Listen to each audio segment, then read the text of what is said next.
This is a bit of a different one. I guess they're all different. We seem to integrate new technologies. We're with University of North Carolina, Asheville, as well as J.P. Morgan Bank in Washington, D.C., and of course the ETH University in Zurich, Switzerland.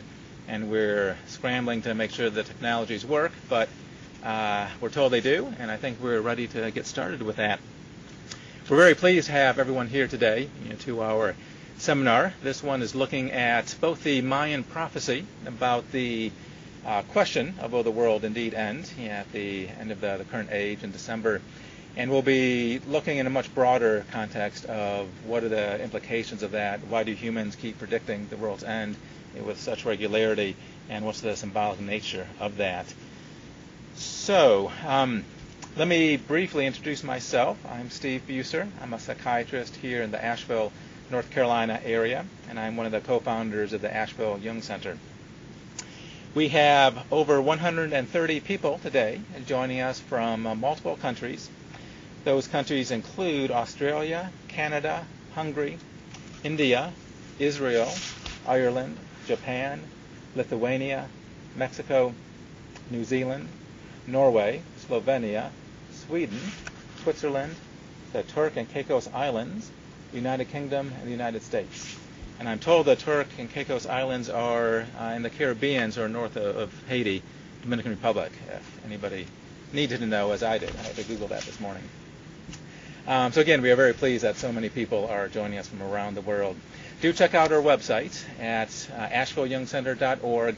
There you'll find topics like today's seminar. You'll have archived, recorded versions. We have DVDs there, transcripts of many of the seminars, as well as a very active social media, blog, Twitter, and Facebook following.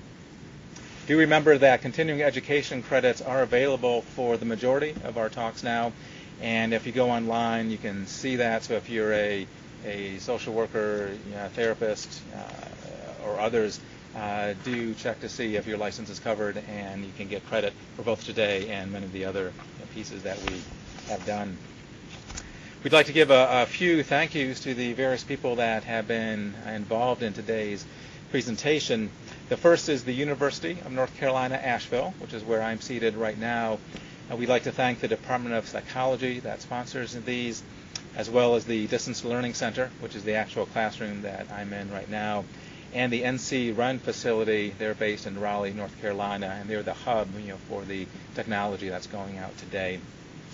We would like to thank the ETH University, also known as the Swiss Federal Institute of Technology.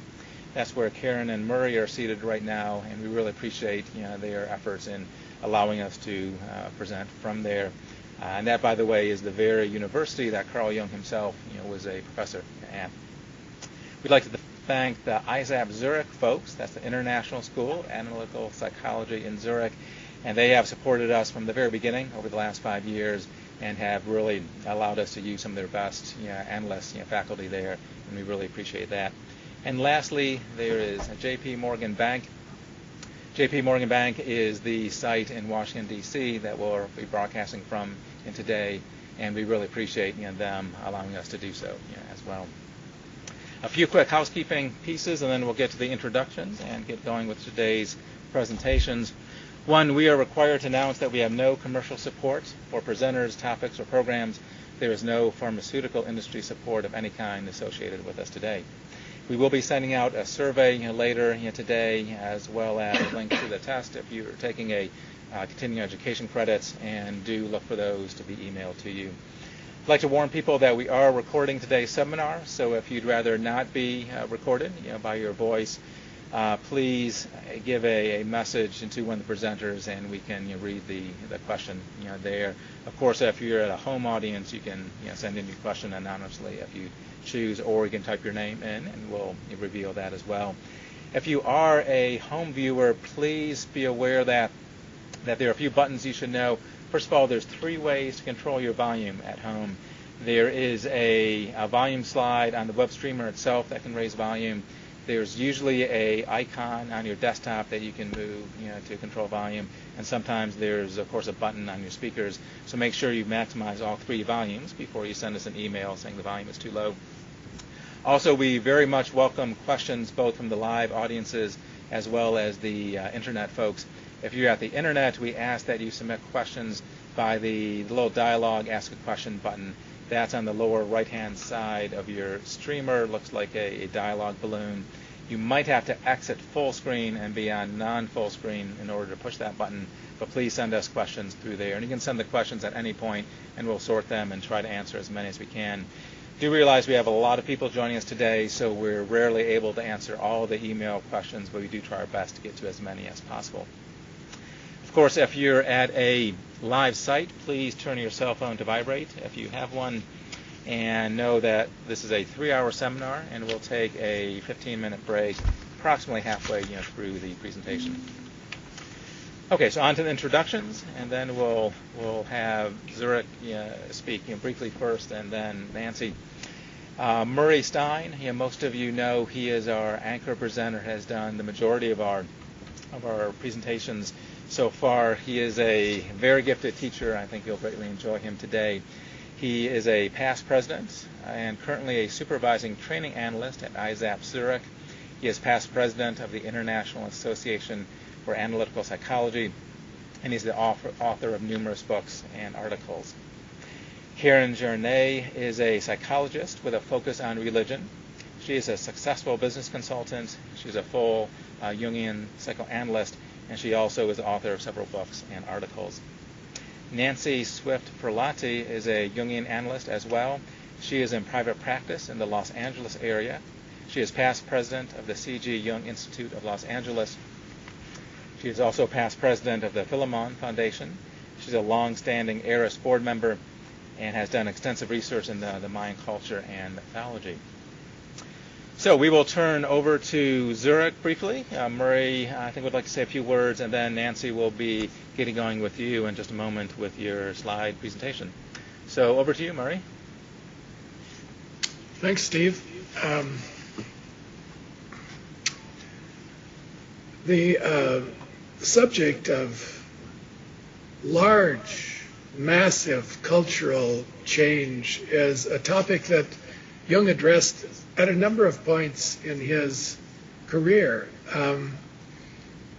He was very aware that Western culture was undergoing a massive transition in his own lifetime, and he located this in his thinking as the end of an eon, a period, a Platonic year, the end of a 2,000-year long period, the age of Pisces as it's known, and that there would be a transition into a new age, the age of Aquarius, the next Platonic year in the astrological scheme. And he used this as a map to think about cultural transformation. He writes about it, to my knowledge, for the first time in the Red Book, where he is very aware of change in cultural attitudes, religious attitudes, spiritual attitudes, just beginning to emerge in the climate of Europe in 1913.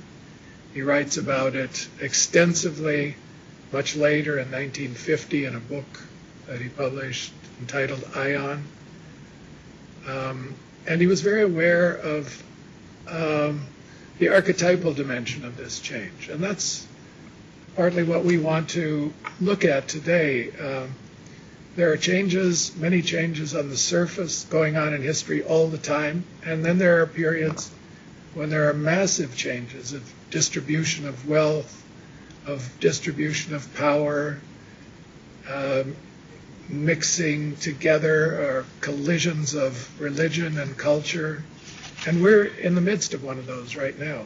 So we want to try to get a handle on that and get a perspective on it and try to understand a bit of what's going on around us and inside of us, because none of us is exempt. We all live in culture. We now live in world culture, and everyone in the world is being affected by the changes that are going on so massively in many dimensions of our collective life today. So that's the rationale, let's say, for this seminar. The immediate cause of this seminar is, of course, the discovery that the Mayan calendar predicted the end of a major cycle of history in this year, December 21st, 2012. And this has got a lot of media attention and a lot of attention from people who are interested in mythological cycles and change elements. Of course, as Jungians, we take these as a symbolic statement of transformation processes at work collectively and individually.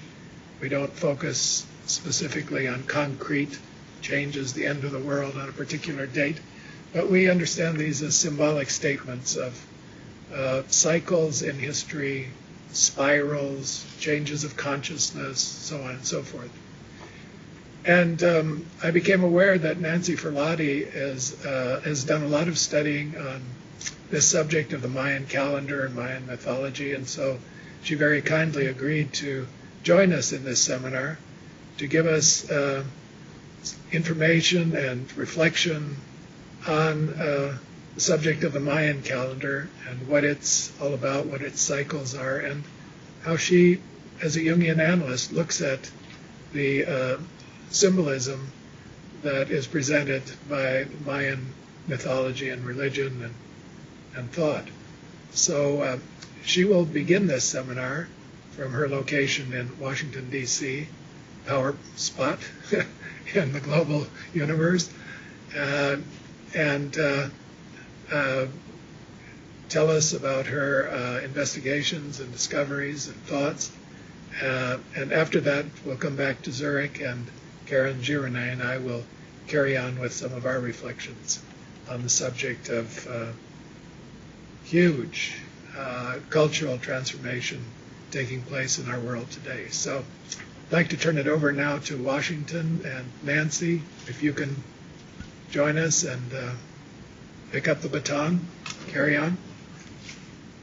Yes, I certainly can. Thank you, Murray, and hello to everyone out there.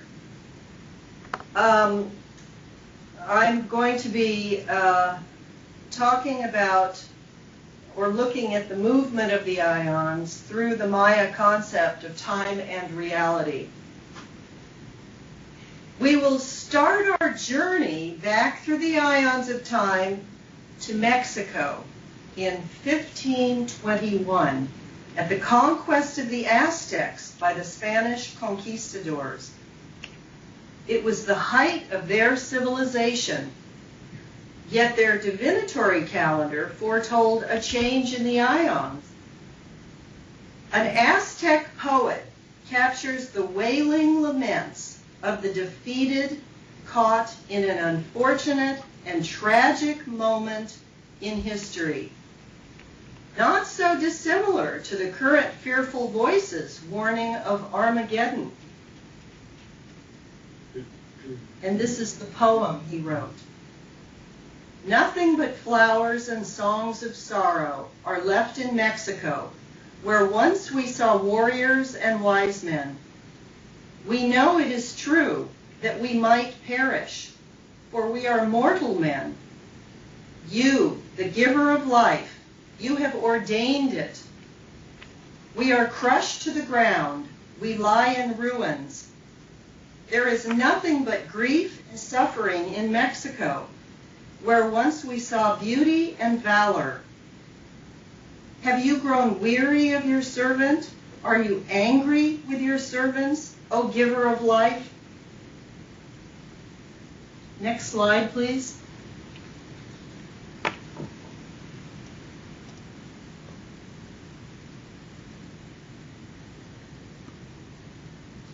There we go. Okay, the Aztec calendar stone. Living in close mutual relationship with the gods, the Aztecs can only surmise that it was somehow a lack of worship or honoring that caused them to become angry, enabling their defeat. Yet they also know their gods to be capricious. Their religion, now called mythology, clearly lays out the interrelationship between humans and gods who themselves were sacrificed to set the sun and moon in motion. 4 races of beings were sequentially created to honor the gods through mutual rituals and sacrifices. And when they failed, their worlds were destroyed. We are the race created in this 5th world, which came to an end for the Aztecs in 1521. Next slide, please. This poem, reflecting the Aztecs' dismay and sadness after the conquest by the Spaniards, well, in this poem, they realized that the balance between humans and gods had shifted. Moctezuma II, the king of the Aztecs at the time of the conquest, was familiar with the lunar divinatory calendar and was aware that the end of the cycle was approaching, a darkening of their temporal world. Next slide, please. At that time of darkness, it was believed that Quetzalcoatl, the savior god of light, would reappear. These are images of Quetzalcoatl that you're seeing on the PowerPoint.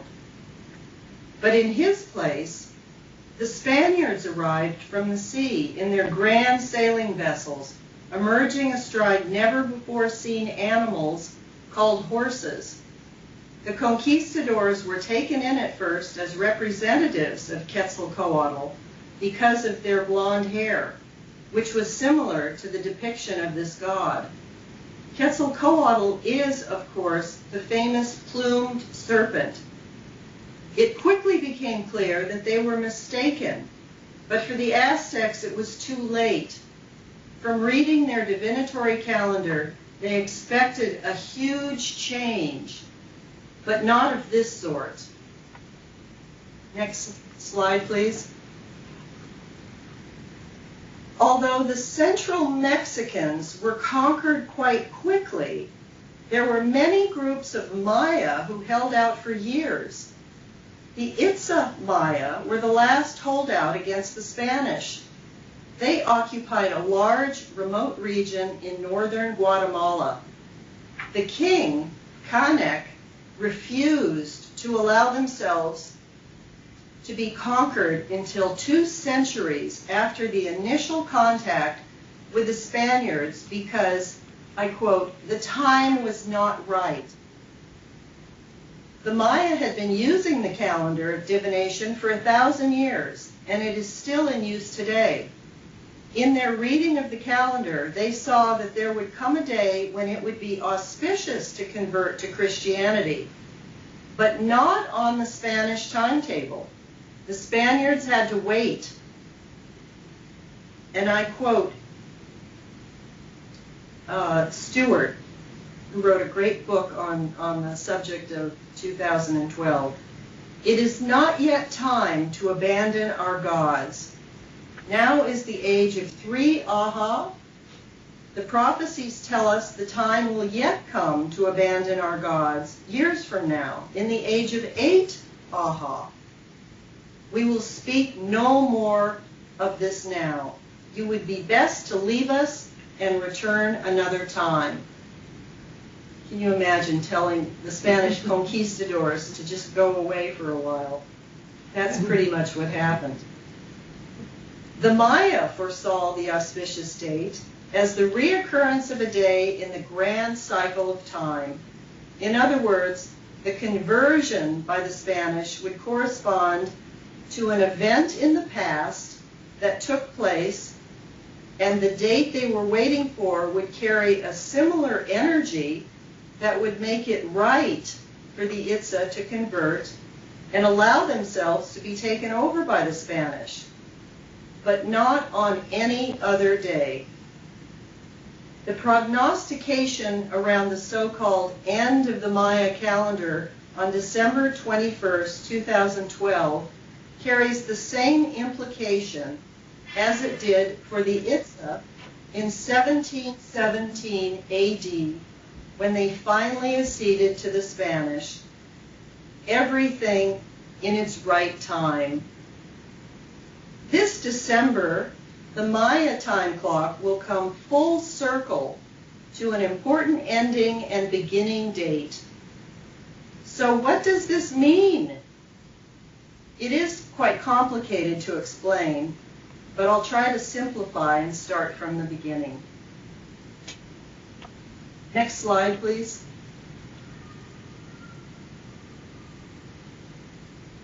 The Olmecs lived on the Gulf Coast from 900 BCE until around 0 and overlapped with the Maya, who lived from 600 BCE until the present. The Olmecs were the primogenitors, developing the system of counting time and the basic calendar. The Maya developed it further into a sophisticated combination of two intersecting calendars, one for telling the past and future, which was the lunar divinatory calendar called the Tzolk'in, and the other, the solar calendar called the Hab, containing the monthly agricultural rituals necessary to maintain the proper relationship with the gods to ensure sufficient harvests. Next slide, please. These two calendars, which you can see on your screen, combined to form what is called the calendar round, or the 52-year cycle. With the two calendars interlocked like cogs on a wheel, it takes 52 years for a date to repeat itself. On that auspicious day, the new fire ceremony would take place, which was a ritual to cleanse the world. It was celebrated on the anniversary of the year when the heavens were created, and represented the end of the old cycle and the beginning of a new calendar round. Charting longer calculations required a different type of calendar called the long count. Next slide, please. And I quote Stewart again, "Any long count has a corresponding calendar round to which it is inalienably," let me try that again. I'm getting tongue-tied with these Mesoamerican words in my head. Inalienably tied. And both systems move forward in tandem as each day goes by. This allows calculations back to the mythological beginning of our fourth world, the 0 date, which corresponds to August 11, 3114 BC, the Maya, which is the Maya base date of creation, which took place more than 28 octillion years after a true initial date in the incomprehensible past, which is actually pretty hard to get one's mind around, those type of calculations and distances in time.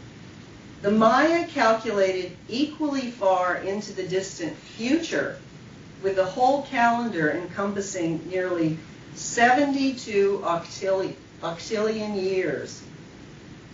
It's really quite mind-boggling. On December 21, 2012, the long count arrives at the same number again, 5,126 years later. So to clarify this December, it will be 5,126 years since the creation of this particular world on August 11, 3114 BC. So that's how we're coming to the end of this particular cycle. All this looks like a linear progression of time, but rollback loops are built into the system, making it circular. The upcoming December date is one of these rollback loops. that mathematically represents a predetermined reoccurrence of the date of the creation of this world.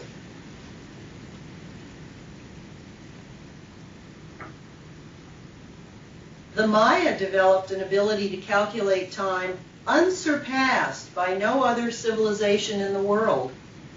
They discovered the concept of zero, but for them, it was not an empty placeholder. Instead, it was a place that was considered to be full and completed.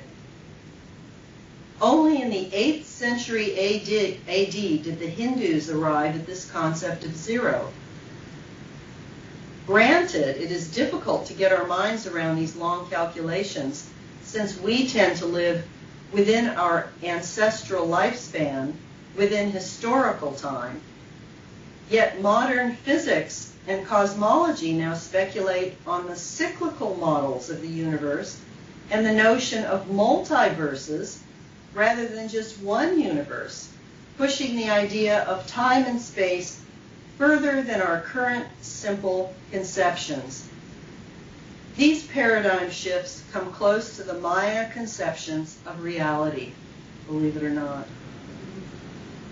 So what does timekeeping mean for the Maya? Next slide, please. There are still millions of Maya living in Guatemala, as well as in the southern United States and elsewhere. For the Mesoamericans, time was crucial and created their reality. As an agricultural society, their mythology reflects the interrelationship and dependence on the gods for a healthy, functioning world. The gods were personifications of the seasons, weather patterns, and the movement of the sun and moon across the sky. Through the movement of the celestial bodies, time was tracked and rituals were performed to keep the cycle moving through the passage of the days, seasons, years, and ions. The survival of the group depended on knowing when to plant, when to cultivate, when to harvest, and having plenty of water for fertilization. The movement of the sun across the horizon was traced from its birth to its death as it rose in the east and descended in the west at dusk, entering the underworld. There it went through the 9 layers of the underworld to struggle with the 12 gods of the dead, to vanquish them, and to rise above the horizon in the eastern dawn, personified anew as the maize god. Only then were the sun and moon ready for another day. This daily life cycle mirrored the Maya creation myth. You can understand why Shak, the rain god, was so important to them. Now we'll move on to the next slide, please, which is the maize god. Humans continued reenacting the example of the gods through their rituals. This process was not linear, but cyclic, repeating itself endlessly, and represented the intersection of temporal and sacred time. Mircea Eliade explains. Next slide, please.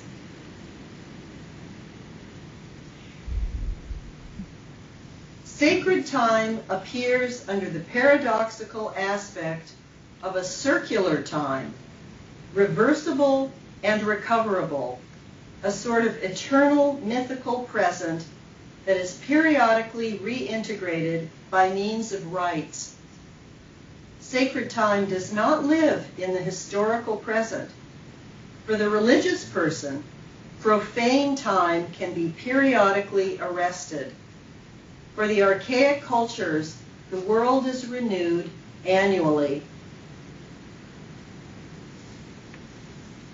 Next slide, please. The 260-day lunar calendar, also called the almanac and the Tzolk'in, the sacred divinatory calendar, is used for telling the future and understanding the life presented to a newborn child according to the day on which it was born. It connected the individual with the sacred cycles of time and the gods. Solkin means to order the days, to read or clarify. Its purpose is to give meaning and reason to the day-to-day randomness of people's lives and the passage of time. There are 20 day signs and 13 numerals called the Tresena that each bear the attributes of the main deities of the Maya pantheon.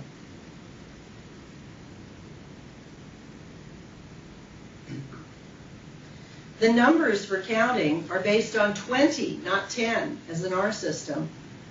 Perhaps the Maya and the Olmecs before them used both their fingers and toes in counting. The word kin means day, the basic unit in the calendar. It also means sun and supreme ruler, so you can see the importance given to the word day. The idea of time was connected to the very essence of life and the gods. Leon Portilla tells us that in computing periods of time, the priests endeavored to predict what would be the acts of the gods, to predict the nature of each deified moment. Next slide, please.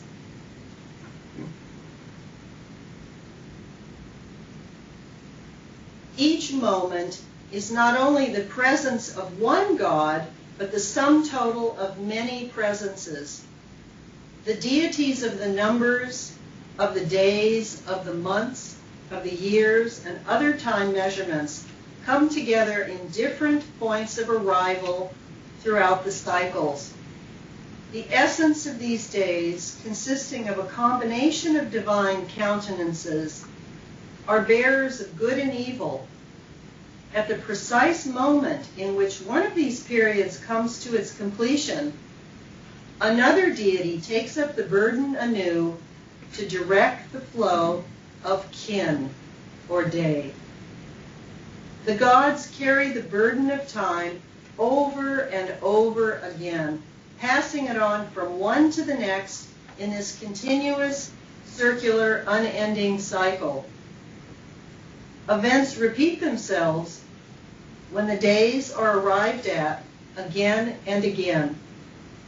It is as if President Kennedy could be shot over and over again on that dreadful, evil day that occurred on November 22nd, 1963. What a thought. In conceiving and measuring the reality of the different periods in terms of their completeness through the idea of gods as bearers of time, Maya thought achieved a new form of expression. The conception of yearness is fundamentally different from our Western conception. The word love, or zero, is the god's arrival at the end of a journey. It means the termination or complete count in the Maya language, the moment of weariness. Measures of time are moments of repose, completion, endings, and beginnings that coincide. The passage of time consists of arrivals, relays, and departures of divine forces.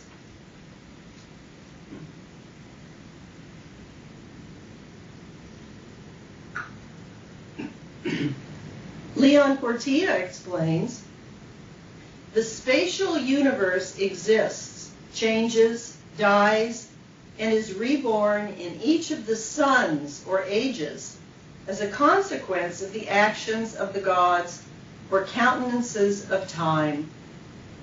Space is not static, isolated from time.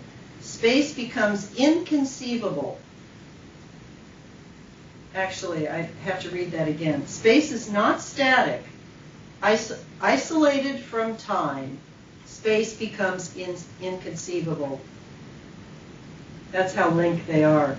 In the absence of time cycles, there is no life, nothing happens, not even death. Next slide, please.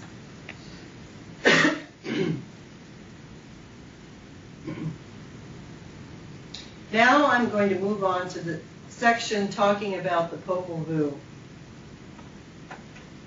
The concept of the changing of the ions is reflected in the Quiche Maya creation myth, the Popol Vuh, also called the Book of Counsel or the Dawn of Life. It lays the template for time and space in the Maya conception of reality. Next slide, please. Their worldview consists of, first of all, the fivefold structure of material and spiritual space with the four directions, and the fifth at the center as the access mundi or world tree. Number two, their strong belief in the importance of the ancestors. Number three, the belief in the one in many principle of divinity, that the one God has many different manifestations.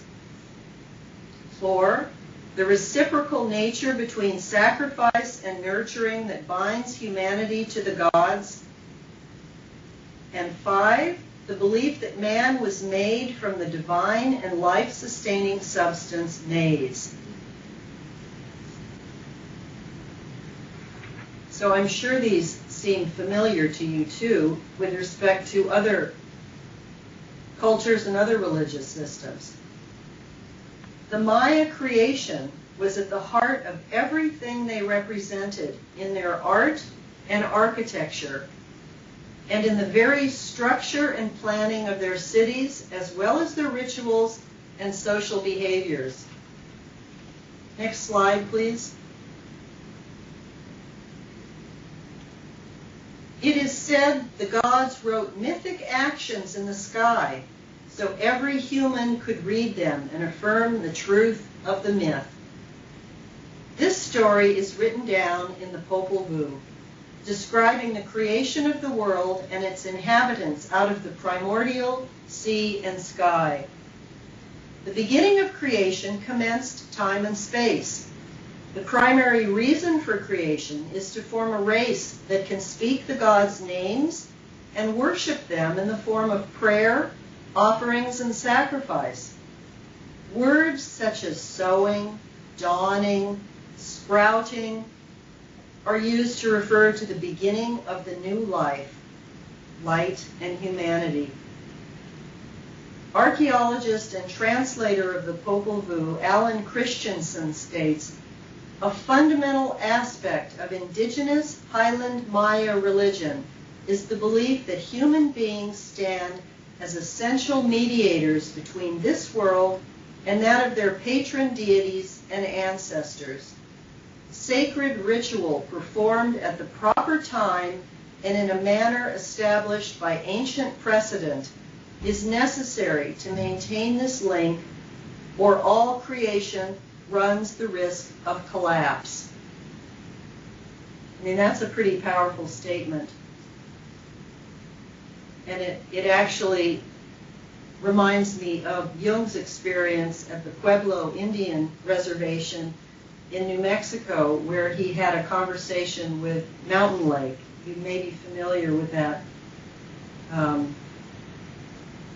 those experiences that he had, where Mountain Lake basically told Jung that the Pueblos were responsible for maintaining the world and for the sun rising every morning. And I had recently had the opportunity to spend a week at the Hopi Indian Reservation in Arizona, where I was attending a wedding, really quite a remarkable living ritual. And their belief is this exactly the same. They truly believe that they hold the responsibility to hold the world up, to keep the sun rising every morning, and to keep the world in existence. They also have very similar mythologies to the Maya, which is very interesting. Next slide, please.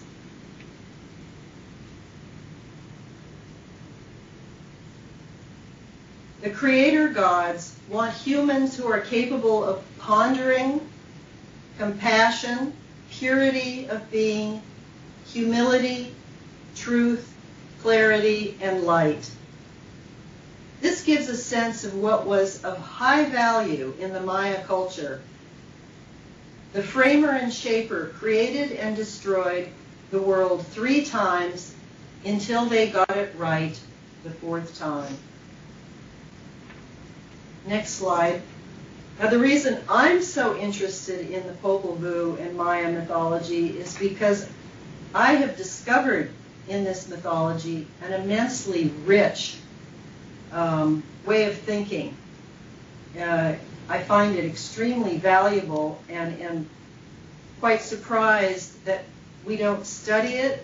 It isn't talked about more. It isn't really included in discussions of mythology, and I think it should be. The first world was inhabited by animals that could only squawk, chatter, and roar. So they could not worship, so they were left to be eaten. The next slide. The next race consisted of mud people, but they melted with the rain. Next slide. The third were the wooden effigies, but they did not possess hearts or minds, and because they could not remember the gods, they could not worship properly. They were destroyed by a great flood.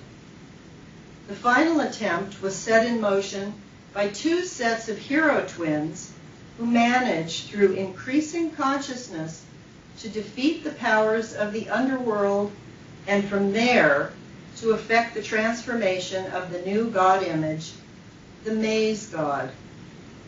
It was then that humans capable of properly honoring their gods were created. They were made from the very life substance of the maize itself. We live in this 4th world, which began on August 11th, 3117 BC, with the transition to the 5th approaching on December 21st, 2012. On that day, the archetypal time bearer, 4 Aha 8 Kumku, will arrive and pass his burden onto 4 Aha 3 Kankin, like runners in a relay race. Next slide, please. Now I'm going to talk about some apocalyptic views. The conquest of Mexico was certainly an apocalyptic event for the Aztecs and the Maya. Yet for them, it seems these endings leading to beginnings are built into their very way of thinking about life. Marcea Eliade elaborates on this concept. Apocalyptic doctrines appear in times of perceived decadence, of the triumph of evil and darkness over good. This precedes the change of Ion and the renewal of the cosmos. Edward Edinger says in his book, The Archetype of the Apocalypse. Next slide, please.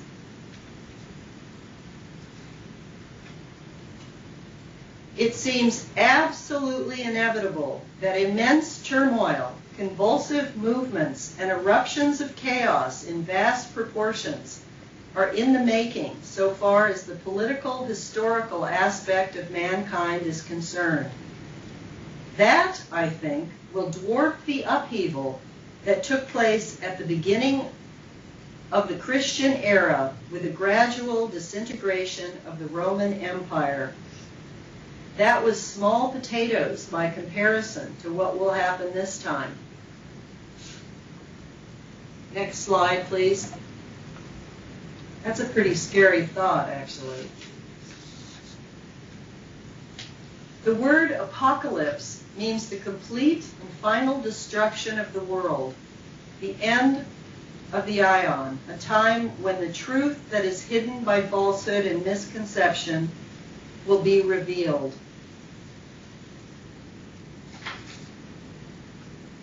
Another definition, actually from historian Elliot Wolfson, he defines apocalyptic as the revelation of divine mysteries through visions, dreams, and the paranormal states of consciousness.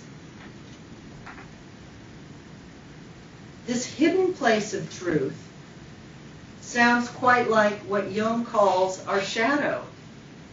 As he emphasizes, when we are not conscious as individuals and as cultures of tendencies that are hidden and destructive, they are easily projected and acted out onto others. The decadence and sin referred to in the Bible, in the Maya text, and in the Aztec poem give the gods cause to destroy humanity that no longer properly honors them. In other words, a humanity that does not realize this, does not realize that this is really a psychological dilemma. The ions of Pisces, the 12th house of the zodiac, drawing to an end and cycling back into the first house, Aquarius, was of great interest to Jung, as Murray referred in his introduction. This archetypal shift indicates that we are transitioning from the archetype of the fish submerged in water to the water bearer of Aquarius, where the challenge is now to develop our own relationship to the gods and to maintain it as consciously as the Maya did through their ritual calendar and attention to the sacred. This shift will not be easy, and as Jung said, it might take 300 years. Transitions are periods of chaos, uncertainty, and suffering. All around us we see war, destruction, decadence, amorality, depression, and a deteriorating natural environment. One feels it deeply and sees images of this destruction in dreams. Jung compares the horrors described in the apocalypse with our current world as we hang suspended between ions. Next slide, please.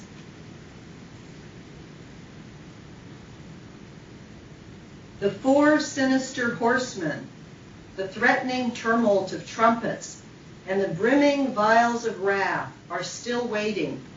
Already the atom bomb hangs over us like the sword of Damocles, and behind that lurks the incomparably more terrible possibilities of chemical warfare, which would eclipse even the horror described in the apocalypse. Aquarius sets aflame Lucifer's harsh forces. Could anyone in his right mind deny that John correctly foresaw at least some of the possible dangers which threaten our world in the final phase of the Christian Aion? Next slide, please. So what does this mean for humanity? With so many natural disasters and changes in weather patterns, wars, and the threat of nuclear disaster, it is easy to imagine that the apocalypse is upon us, the end of time. Anthony Aveni, an archaeoastronomer, addresses this issue. And I quote, "Cultures that view themselves as waning are usually those most likely to tap into doomsday scenarios, especially when the world's end is followed by universal renewal. America's increasing narcissism leaves us with a loss of meaning and faith in the face of seemingly indifferent, vast universe. And you have the perfect recipe for American culture's rapture with the Maya end of time." We desperately seek a better life. And I don't think America is the only country with this attitude. Psychologically, this points to a loss of connection to the psyche, to spirit and to soul, within and without. Next slide, please.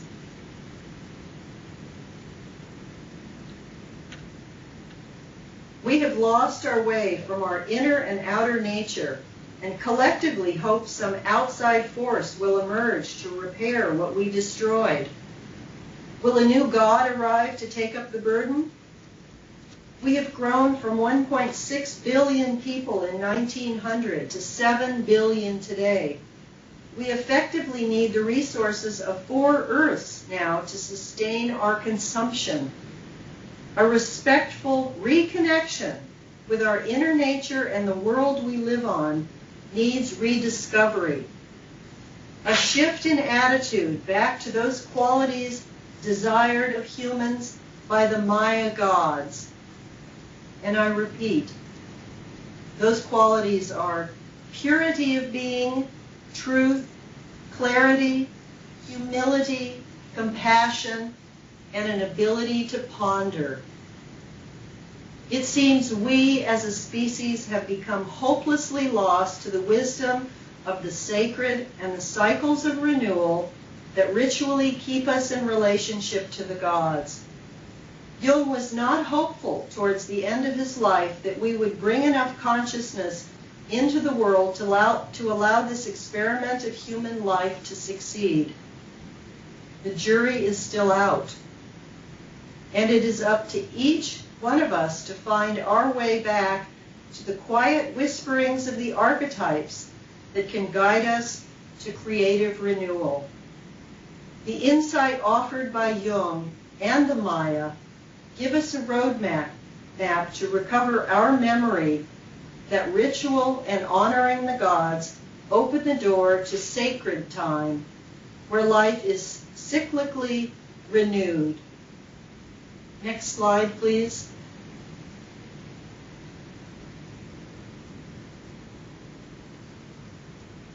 This is an option, the apocalyptic view of our planet, or, next slide, please, and let's move on quickly, hope for a renewed world. Thank you.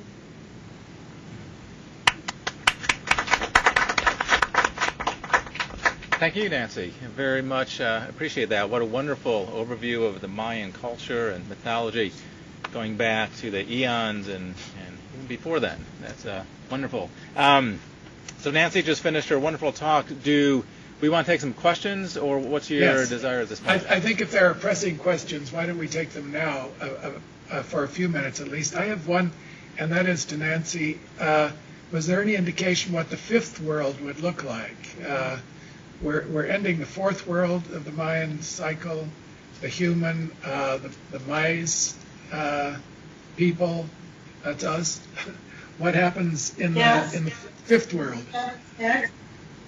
Well, I actually have a little appendix here that explains the shift from the current archetype to the new archetype, and I'll just read that quickly. So everybody wants to know, what does the changing from one god to another mean? And so as best as I can guess, I'm definitely not a Maya timekeeper, so this is truly a guess. But when we look at the divinity archetype that has carried the burden of time in this world, which is 4 Aha, 8 Kumku, it carries energy of the radiant presence of the sun that encompasses the cycles of time. Aha, you see, it's a combination of all of these together that creates the essence of what it means. Aha is the last day sign, similar to the new god. The number 4 represents an old sun, yet related to the young maize god, an ideal of beauty. Kumku is the 18th month, the last before the 5 unlucky days at the end of the year, and it represents the god of the corn bin the symbol of the celestial dragon monster portraying its connection to the all-important divinities of water. It is an ending of sorts, and we see contained within this mix the energy of death and sacrifice and the divinities of water to whom many sacrifices are made. The new god taking over the burden on December 21st is 4 Aha 3 Kankin. And we have the similar energy of the Lord, radiant presence of the sun in the last day, with 4 again as the young maize god. But this time, Kankin is represented by the snake, sky, and a precious yellow sun related to the south. The south and yellow represent death. It is also the face of the god in the underworld. It represents the 14th month, which is the god of death, and the old sun who encompasses the cycles of time. Kan represents ripeness, the young maize god who brings abundance, food offerings, while Kin is the day or sun. And the number 3 represents the deity of wind, rain, and life. So putting that all together, blending these energies, you get the flavor of the world that we're approaching, the so-called fifth Maya world. And the predominant energy seems to be shifting from sky to underworld, where sacrifice seems assured, and the growth of the new is possible. In Maya mythology, it's the underworld where transformation takes place. That is where the new corn seed sprouts and begins to grow. The shaman and heroes return to the underworld, the womb of the Great Mother, to be renewed. So perhaps in this newly emerging world, we will descend from our egocentric, vainglorious positions of power and return to the source of all life through a connection to nature. Perhaps we just might save this precious earth of ours and ourselves along with it. So that's about as close as I have understanding of that. Thanks. Well, good. Well, we've got one question in Asheville we might ask in a moment. And Zurich, if you have an audience there, we can open that up. And Nancy, I don't know if there's many people there, but if anyone there would like to ask a question in a moment, they will have the opportunity to. Len, do you want to ask a question? Yes. Thank you very much, Nancy. And your last remarks actually were a good segue to my question. I don't know how well known this is, but when maize began to be used in the rest of the Americas and across the world, it turned out that the Maya had a very particular way of preparing it that included soaking it in alkali, adding ash to it, and as a consequence, that freed up the B vitamins in it. So as that food source went around the world, it actually initially produced a condition called pellagra, the deficiency state. And the reason I think that's kind of an intriguing segue is, as I was listening to you describing the fifth cycle, I wonder, beyond just the mythological level of our transformation, how we recover the very practical, tangible, worldly wisdom that the Maya also had, because that's a perfect illustration of how, failing to consider both, we actually took the very food stuff, the stuff that the Maya said was the essence of our being, and in a sense corrupted it by losing that ancient wisdom, and suffered the consequences both at the physical plane and of course at the mythological, psychological plane. So as we come into that next cycle, how do you imagine that might play out, the recovery of that ancient wisdom? Well, that's a very important comment. Thank you for that. I think that the spiritual and the physical work together. The spirit and matter absolutely work together, and one informs the other. And I think you bring a perfect example of that, how the ancient wisdom brought the wisdom of understanding how to nurture the physical body also. I think we've lost that. I mean, a perfect example is what I hear from my own doctor, that the wheat has been so transformed into something other than what the human body can digest, that it's causing all sorts of allergies and intolerances. And I think that it's once you move away from the connection to the rituals and spirit and tradition, you move away from what's good for not only nature itself, but our own animal. Thank you. Yeah, good. Thank you. I hope we can bring both back. We need to bring both back. Mm-hmm. Yeah, very good. Thank you, Nancy. Are there any questions in Washington? Is anybody else there that has any burning question? No questions here. Okay. So go ahead, Murray, and we have time. We'll do one more from Asheville. Mm-hmm. Go ahead. We have a question here from Zurich. John, do you want to? Can I speak? Do you hear me? Yes. Do you hear me? Well. Yeah. Just a comment. So when I was visiting the Maya culture, the Maya monuments, I was really impressed by the vertical aspect of their culture. That is, the rituals, which they actually did, stood between the gods above on these pyramids, but their ancestors were buried below in the foundations of those pyramids. So it was connecting the gods and the underworld, their ancestors.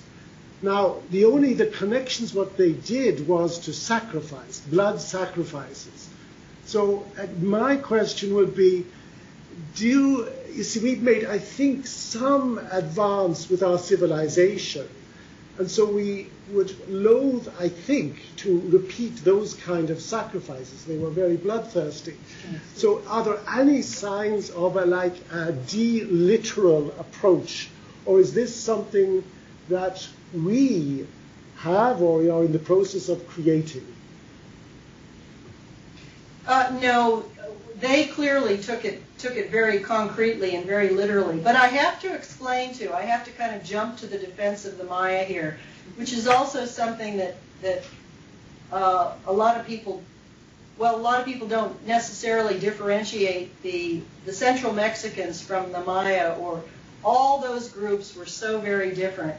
And the Maya themselves had human sacrifice, but not anything to the extent that the Central Mexicans did. And as a matter of fact, human sacrifice became a lot more prominent in the Maya cultures later through the influence of the Central Mexicans. So traditionally, that was not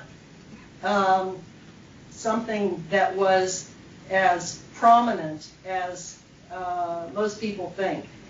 A lot of the ritual and the ritual sacrifice was non-human sacrifice.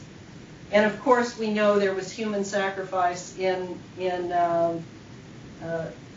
the early Jewish culture and many, many cultures throughout the world.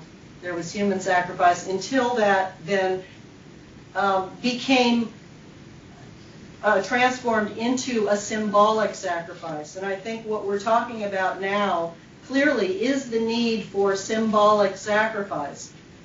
We cannot transform as an individual without sacrifice. Certain aspects of our personality that are not beneficial to us need to be sacrificed through the process of analysis, which anybody who's been in therapy or analysis knows that they have had to make those important sacrifices. And I think that's on the individual level, but it also is important on the cultural level, that it not be taken literally, but it be taken symbolically and metaphorically. Thank you. Yes, thank you. It's good to see you, by the way. Okay, good to see you, Nancy. Yeah. And same thing, John. I was glad to see John Hill there as well. John's done some presentations with us and did an excellent job. We have a number of students here at UNCA. Any quick question from the students? Anybody here don't feel that you have to, but any hands going up? Okay, no more questions here. Zurich, feel free to entertain any other questions and or proceed with the next presentation. I think we'll go ahead, Steve, and Karen and I will kind of share the space, and what we have in mind is speaking about the transformation process. Kind of structurally, how it might evolve. The sacrifices come up, death has come up, rebirth has come up, and we'd like to organize these themes into 3 parts: death, birth, and what happens in between. So Karen Girnet is a colleague of ours from Holland. She's a Jungian analyst there, and she and I have done some work together previously in psycho-spiritual development seminars for executives, and I've worked with her on a number of occasions and really have appreciated her spirit and her presence and her depth. She has a background in religious studies, a PhD in religious studies. She's a very advanced Sufi mistress. She's worked extensively in business circles with an institution vice president of De Bach in Amsterdam, a large consulting firm in Holland, and she also has her credential as a Jungian analyst. So a woman of many parts, and we've been talking to each other for some months now about this subject of end of the world, apocalypse, transformation, and Karen has quite a few insights into what might be going on in there and out there in the world, and so I would like her to begin and share some reflections. We'll start with the subject of dead and gone, as you can see on the screen. Endings, conclusions, death. Yes. Well, thank you, and it's nice to be here. Just to connect with Nancy's presentation earlier, what had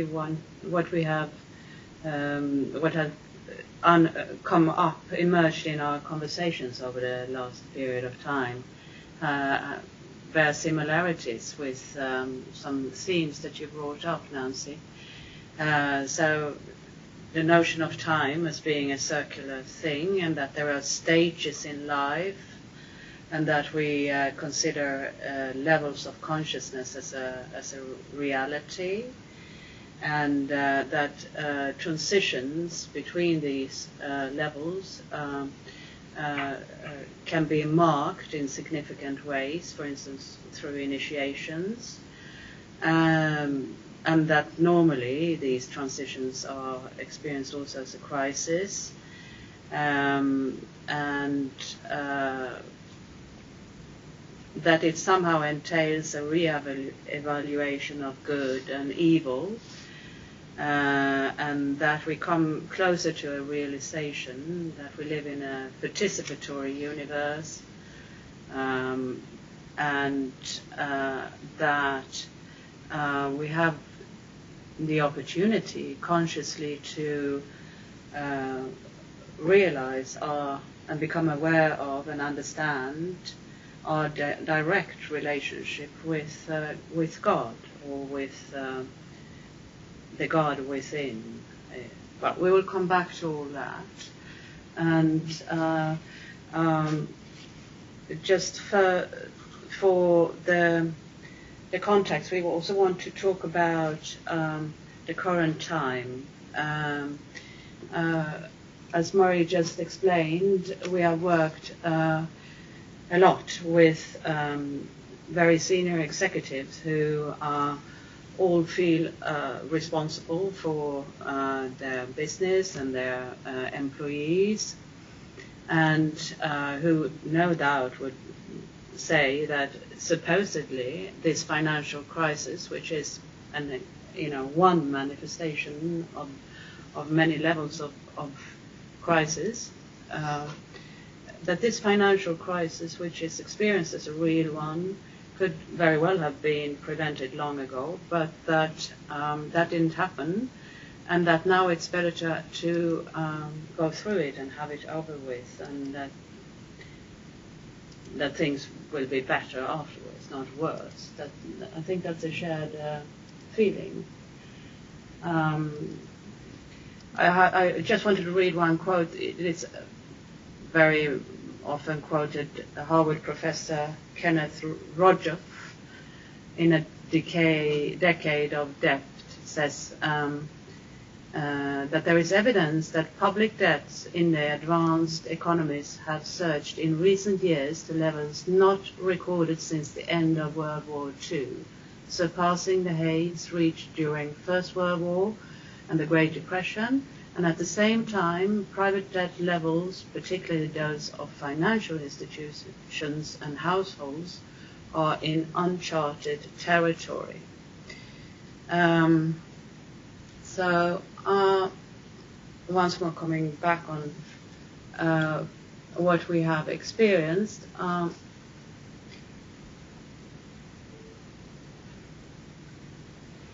what is the interpretation of, can you see this slide, by the way? Yes, we can see it. All right. What is the interpretation of this financial crisis? What does it mean? We wanted to show a YouTube film of the film called The Four Horsemen, in which 23 international thinkers come together and tell about their views on the meaning of the crisis and what opportunities it brings in terms of transition to a greater consciousness.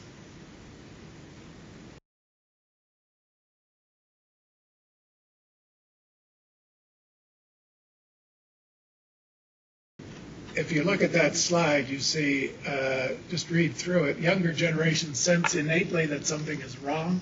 Disillusionment and unhappiness are far-reaching throughout the developed world, where almost everyone has got to the end of the benefits of economic growth. Modern-day four horsemen continue to ride roughshod over the people who can least afford it. Cities are converging when governments, religion, crises are converging when governments, religion, and mainstream economists have stalled. 23 international thinkers come together and break their silence. So you saw a piece of that on the YouTube segment that we just played. So we have shifted gears from ancient Mayan culture, mythological culture, to something very contemporary and very current that disturbs a lot of people, creates a lot of anxiety, and is very much a part of the transformation that's going on in the world today, in the real world that we live in. So if you're around the people who are in charge of some of these large institutions, as Karen is quite frequently in her consulting, and I am occasionally, you do get the sense of things being out of control, an amazing amount of deception and perversion of good intentions, absence of transparency, and the feeling that things are basically out of control and falling apart. Now that, I would say, is the feeling that one gets at the beginning of a major transformation, whether it's individual and personal, as we see with patients and analysis, or whether it's in family systems or cultural, larger cultural systems, and now we see it on a global scale.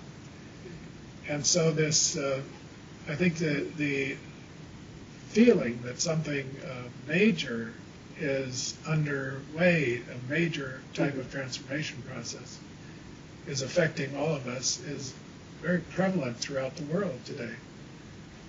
Everybody has a bank account practically. Well, not everybody, but a lot of people do have bank accounts. A lot of people have credit cards. A lot of people have too much debt. They worry, they stay up at night wondering what's going to happen to their financial future. And so this is one aspect, an important aspect of the transformation. And out of this anxiety, we expect some change to come. Mm-hmm. Sure.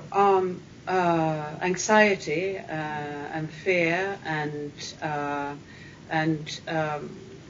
emotions that have this tendency to keep you in a grip have a tremendous influence on stock exchange and on other things that are supposed to be purely rational estimations of reality. But you see that's a sort of illusion, one of these illusions that we live with.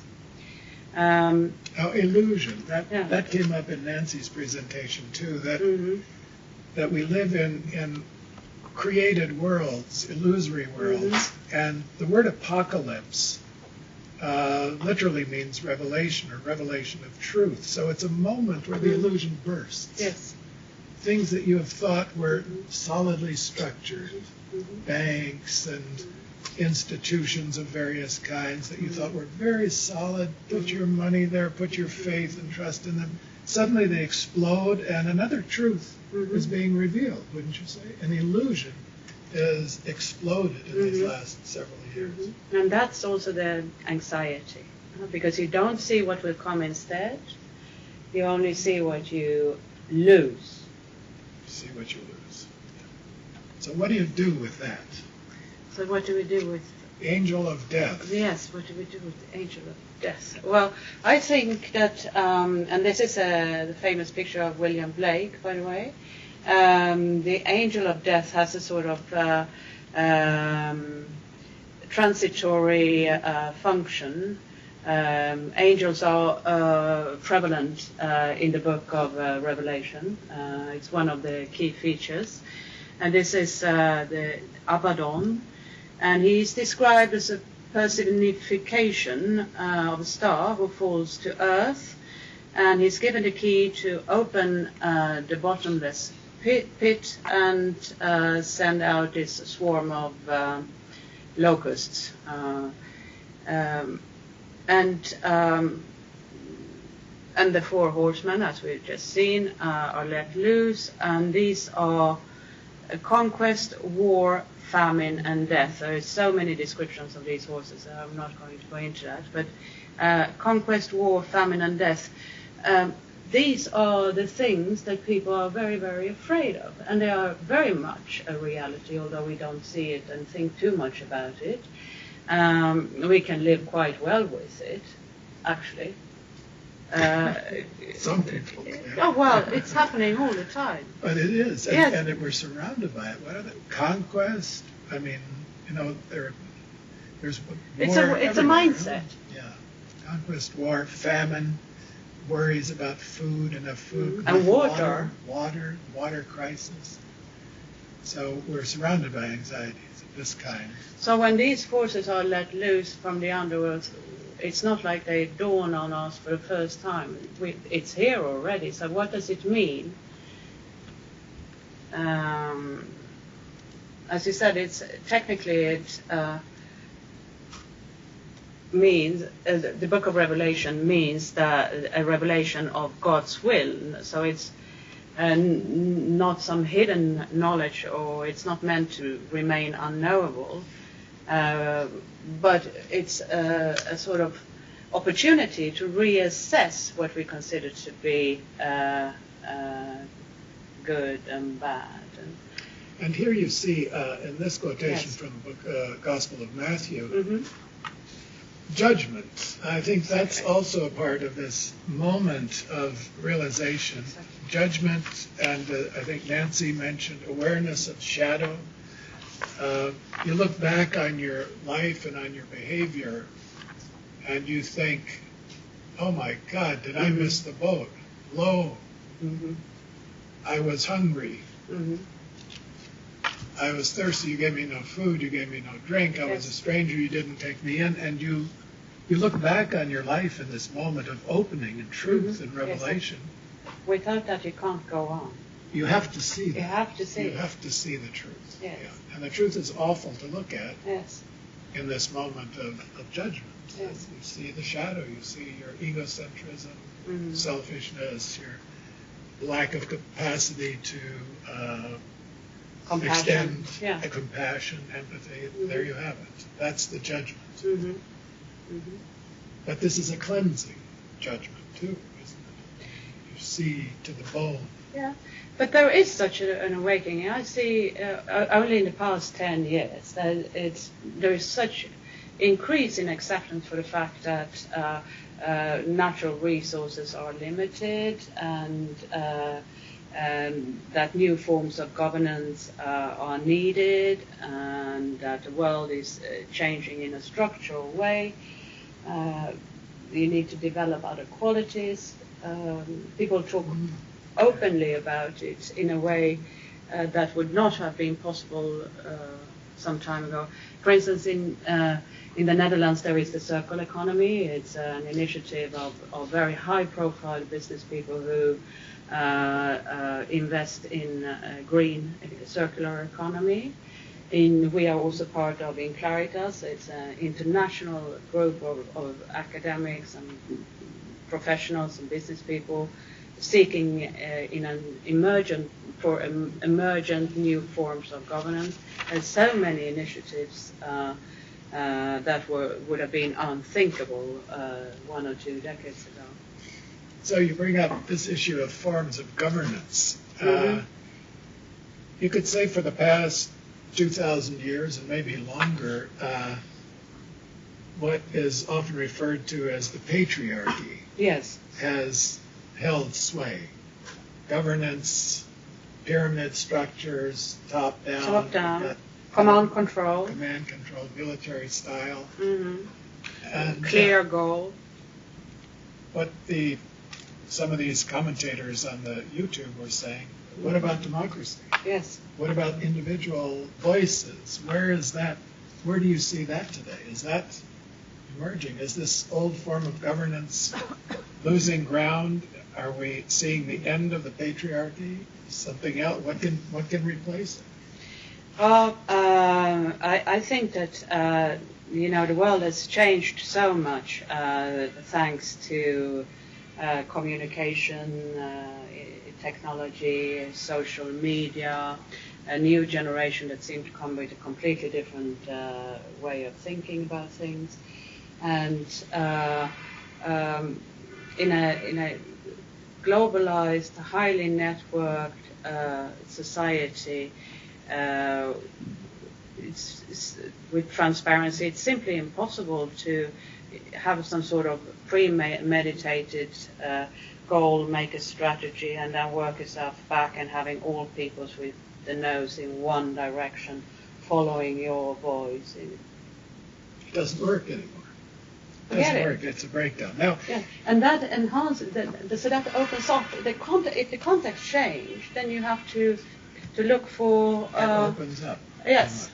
Now, what you say reminds me of Jung's revolutionary insight shared by others, and today quite widely accepted, that we aren't in charge of our own house, that the psyche isn't monolithic, that the ego can't rule everything. Okay, that it's not the dictator of the personality. And Jung wanted to open up the psyche to and consciousness to hear the other centers, so that you get a sense of multiplicity.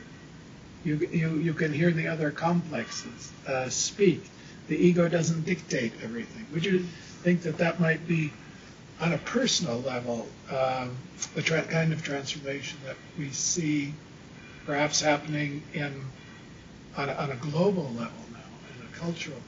Yeah, sure. Voices have to be heard that were suppressed. I'm convinced of it. Yeah. Aren't you? Yeah. I am. I think it began maybe in the 60s and 70s really to get very strong. Feminism and gay rights and all these expressions of minorities coming forward. Minorities, women aren't the minority actually. Wow. They're the majority, but in some the voices to be heard. Yeah. Sure. Should we see if there's some questions? Yeah, maybe it would be a time to take some questions for discussion. Steve, do you have? Yeah, we can go around and see. We're getting a little bit of noise. Is that from Zurich? Are you hearing something outside, or is that could be There's Washington? some construction going on here. Okay, I was wondering. That sounded like a construction boom. So we'll go around with some questions. I've got one or two on the internet. Anybody on the internet that wants to submit questions, please do so. Hit that little balloon button on the lower right-hand side. And I know, Washington, if y'all want to jump in a moment as well. Any physical questions here? Any questions in the room? Asheville? Nothing here. Okay. Let me read a question off the internet. I can pull that one up. Okay. How does humanity sense when it is time to manifest or ritually give form to a symbolic content? Nancy notes that 0 signifies the arrival at the end of a journey. In 1945 and 2001, humanity produced the image of Ground Zero in connection with nuclear bombs and the terror attack of 9/11. With respect to the huge cultural transformation taking place in the world today, Murray mentions, how does humanity sense the world situation and what it calls for? How does humanity know the time is right for the manifestation of specific symbolic image?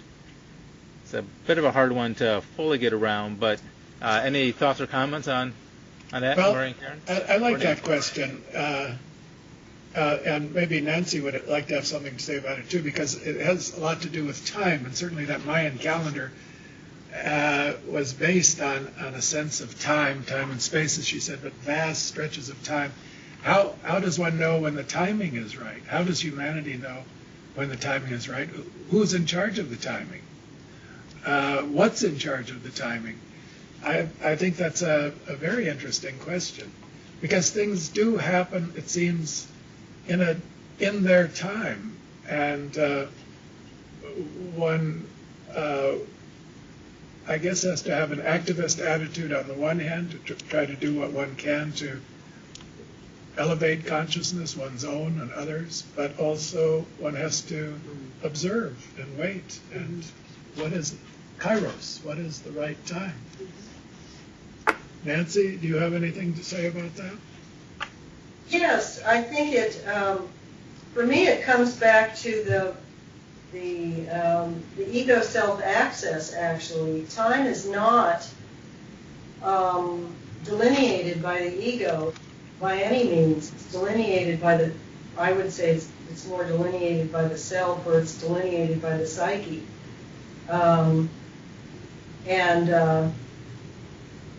That corresponds in my way of looking at it to the Maya conception of time, that it's laid out by the archetypes, not necessarily by the ego. So that obviously makes it very uncomfortable for us, because we don't have direct control over it. It happens to us. It's outside us. And we have to endure it. Although, as Edinger said, the ego self-access is so important, because the ego stands as the gatekeeper between consciousness and unconsciousness, and it helps shape decisions. And so, to a large extent, it may be those little decisions we make all along the way that help shape the archetype of time. A lot of these things are a bit unknown, but there certainly is that interrelationship. So how we live our time, what decisions we make, where does this impetus come from to create such a bomb? Where does it come from? The need to explode it. That has to filter through the ego some way, and yet the forces are so much greater. And I think that it just demonstrates how careful we humans must be, how considerate, how we really have to ponder, which is what the Maya gods wanted humanity to do, to really ponder our actions before leaping ahead and making decisions, because they can have a huge effect, which they indeed have had. But Murray, I don't, that's the chicken versus egg. How much of that influence really influences the archetypes? Well, I think that the Mayans had an exquisite sense of time based on their calendar, and they had seemingly the fortitude to wait until the time was right. I think most of our ego tendencies are driven by anxiety, perhaps, and we want to act too quickly. It's hard to wait for the right time. But then to know what is the right time. I think I like your thought, Nancy, that there is an ego aspect and an archetypal aspect to time and timing. And I think of Jung's reflections on synchronicity, as creative acts in time. That and it comes from somewhere else. So that the question that we're addressing, when is the new symbol going to appear, the new God image? I don't think we can create it out of our conscious efforts, but I think it will emerge, and probably synchronistically in sparks of consciousness here and there around the world, and maybe dreams will offer some suggestions. At least that's where Jung would look, right? Synchronicity, dreams, those kinds of experiences. Karen, do you want to add anything to this? We are talking about time, but I'm not 100% sure in what respect. The timing of this new emergent consciousness and God image that will make itself known globally. Yeah, I don't think that's up to the individual, to be honest. But the individual might be a conduit for it. Yeah, sure. But what's behind that? We don't know that. Yeah. So death. Let's say you die. It just happens. You stop breathing. The heart stops. There is no rhythm in the body anymore. The eyes go death. That you can't do anything about that. It happens in its own time. And you don't know the time of your death. You don't know it. Yeah. You can't plan it. So we have to say it's a mystery. But then again, death, death from the physical body doesn't necessarily mean that everything is that it's an all-out situation, that everything is gone. Not necessarily. In Sufism and in all mystical traditions, there is a belief that the soul continues to live because it's linked to the breath. There is a distinction between consciousness and the breath or the soul as such, where the soul is compared to a mirror, and consciousness is compared to a mirror with reflections in it. And when we die, we are liberated from these illusions that we talked about before, or identifications, or these veils that we have taken on during our lifetime, one way or another. So not only persona. You say, then what? Then what? Yeah, you're dead. Passing you're through. Dead. Yes. That's a coffin. That's a coffin. Yeah. And then, but it's not just dead. Something happens. I mean, the body is dead. If you've seen a dead body, you know how dead it can look. Yes, I do. Nothing is dead as... Yeah.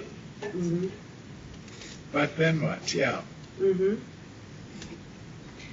So that's again described as a journey in which you come from the source, which is in most, it's described as God, Atman, Ru, whatever tradition you refer to. It has different names.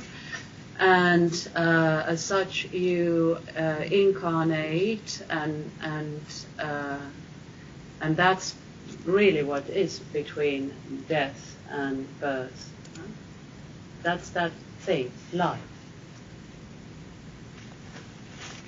Do you have a question for Asheville? If Len, do you want to ask a question? I do. If I saw it correctly, it looked like you had used a slide from Matthew about I was hungry and you fed me not. It reminded me of a passage, I think it's from Weight of Glory by C.S. Lewis. I thought I would just read it, and if you would then perhaps respond to it. It is a serious thing to live in a society of possible gods and goddesses, to remember that the dullest, most uninteresting person you talk to may one day be a creature which, if you say it now, you would be strongly tempted to worship, or else a horror and a corruption such as you now meet, if at all, only in a nightmare. All day long we are in some degree of helping each other to one or the other of these destinations. It is in the light of these overwhelming possibilities, it is with the awe and the circumspection proper to them, that we should conduct all our dealings with one another, all our friendships, all our loves, all play, all politics. There are no ordinary people. You have never talked to a mere mortal. Nations, cultures, arts, civilizations, these are mortal, and their life is ours as the life of a gnat. But it is immortals whom we joke with, work with, marry, snub, and exploit. Immortal horrors or everlasting splendors. I wonder if perhaps you might, off of that quote, incline us towards the next cycle of humans. Mm-hmm. Beautiful. It's, I think it's a tremendous act of imagination to live in that perspective. So most of us don't live with a great deal of imagination. We live in a kind of sensate mentality, let's say.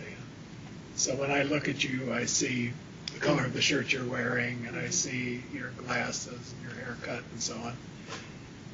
But do I see your soul? Do I see your immortal self, or the self, the Buddha in you, whatever you want to call it, Christ in you? And I think in some philosophers' works, like Levinas, for example, where the other is the God. When you meet the other, you truly meet the other, you are meeting God. That kind of consciousness perhaps is growing in our world. I think people need it, they want it, they want to be treated that way themselves. They would like to meet others in that way. And I think it takes a tremendous amount of psychic energy to live that way, and to imagine that kind of reality when you look at another person, whoever they are, whatever their color is, whatever their religion is, to see that in them. I think it's a beautiful idea, direction. I hope it will grow. Maybe that will be the new state of consciousness that we're looking for. I think so. And Karen has practiced Sufism for many years. I think that's very much a part of that vision. Would you say? Yeah, I agree. Yeah.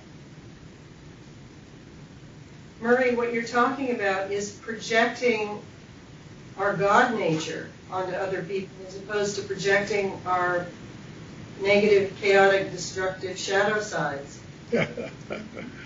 Also, yeah. Who you meet in the other as a part of yourself. They're also the other. But I think, this Martin Buber had this I-thou model. And if you look at that, he didn't so much have the notion of projection. He had the notion of meeting, but twined into that is recognition that what you're doing is imagining the reality of the other when you meet the other. It's an act of imagination. And yes, you can imagine the other as a rascal, a scoundrel, a no good, a horror, a threat, and then we say you're projecting. You're imagining a reality there that may correspond to something that really is there, but that is what you're going to be dealing with if that's what you imagine in the other.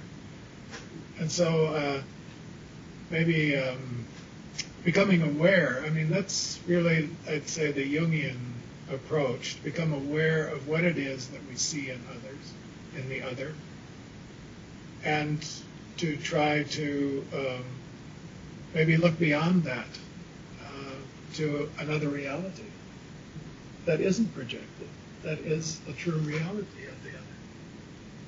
Yeah, John. But also finding that God nature within ourselves is so important. Probably the first step. Yeah. I'd just like to come back to Karen about endings. And what's always fascinated me about end of the world fantasies is their numinosity. They are so powerful. They are so gripping. I had a dream once when I was 17 about the end of the world, and thank God it wasn't a sign of psychosis, but the power of it was overwhelming that I rushed out and told my fellow students, my God, the world is really going to end. And then I think of Gerhard Frey, a theologian in Switzerland who was in communication with Jung. He examined about 50 mystics talking about the end of the world at specific times, and none of them came true. So where are we? Why, I thought, why does the gods or God meet us with this kind of numinosity of destruction? What's the point of it? Well, I sometimes think, well, if they didn't do that, if we never had an image or a fantasy or an emotion about end of the world, maybe we would never take the gods seriously. Maybe there's a message in the gods who want to tell us, hey, you know, there is going to be an end of the world. First of all, when we die, that is the end of the world for each one of us in our own way. And secondly, maybe it's to give us a sensitivity of the passing of time, that this life on earth is perhaps just a shadow, a moment, if we use the concept of time, in a much greater reality. So I think even the fantasy of the end of the world has a very powerful prospective function, a prospective meaning, to open us already up to something new and greater than ourselves. Thank you, John. Could we take our break with that, and we'll come back. We'll hold that idea in mind, and after the break we want to talk about the prospective meaning of these types of mythological ideas about the end of the world. So I think his point was very well taken, that the end of the world ideas, mythologies, aren't just sort of cool intellectual concepts. These really grip people, and there is an element of energy and numinosity and power. And I think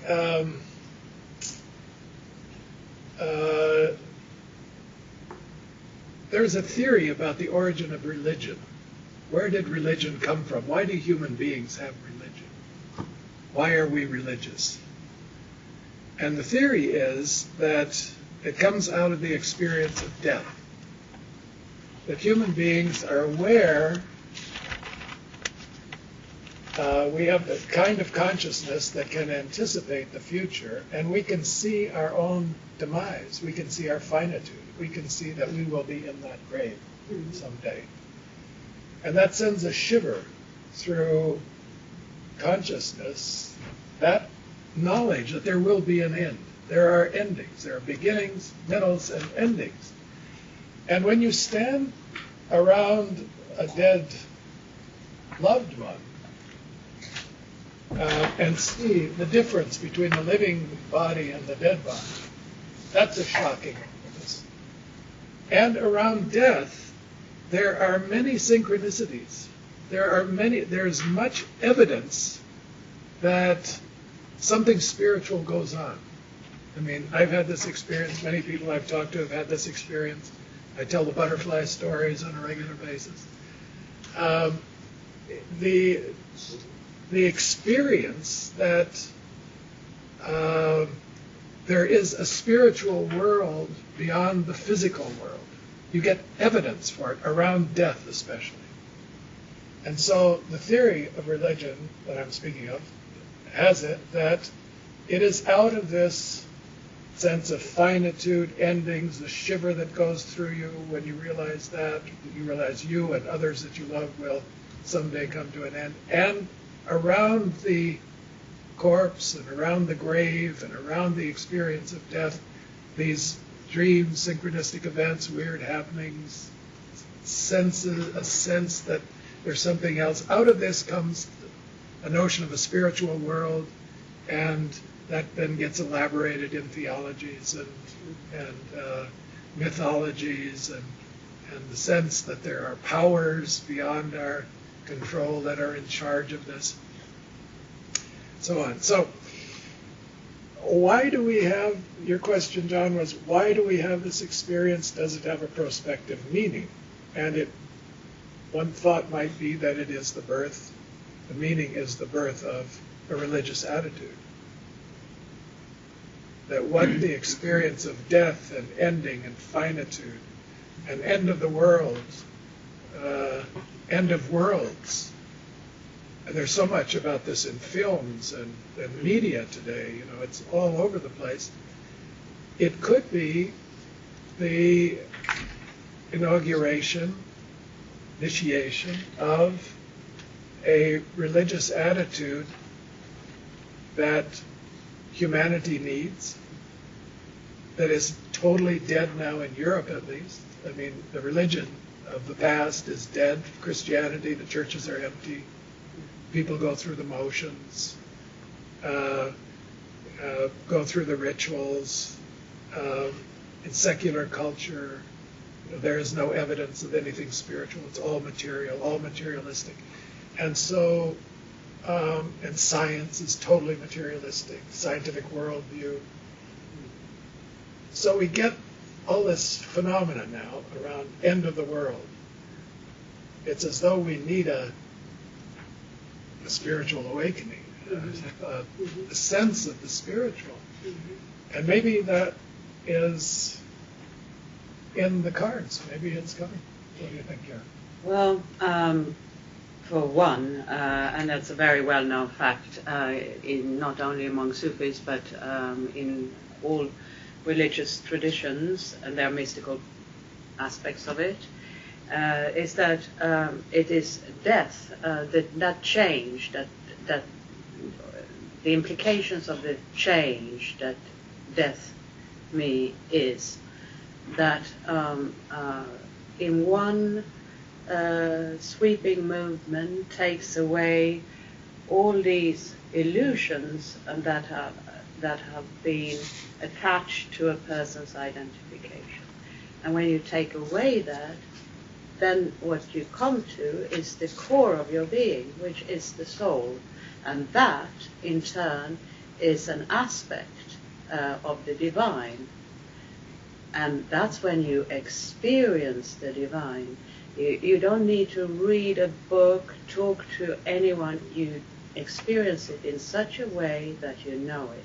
And William James did a lot of, in the varieties, investigated this thoroughly, and since then his results have been verified by many, many others. So that's what I think is behind why it has an awakening of a religious attitude that goes beyond the dogmatic.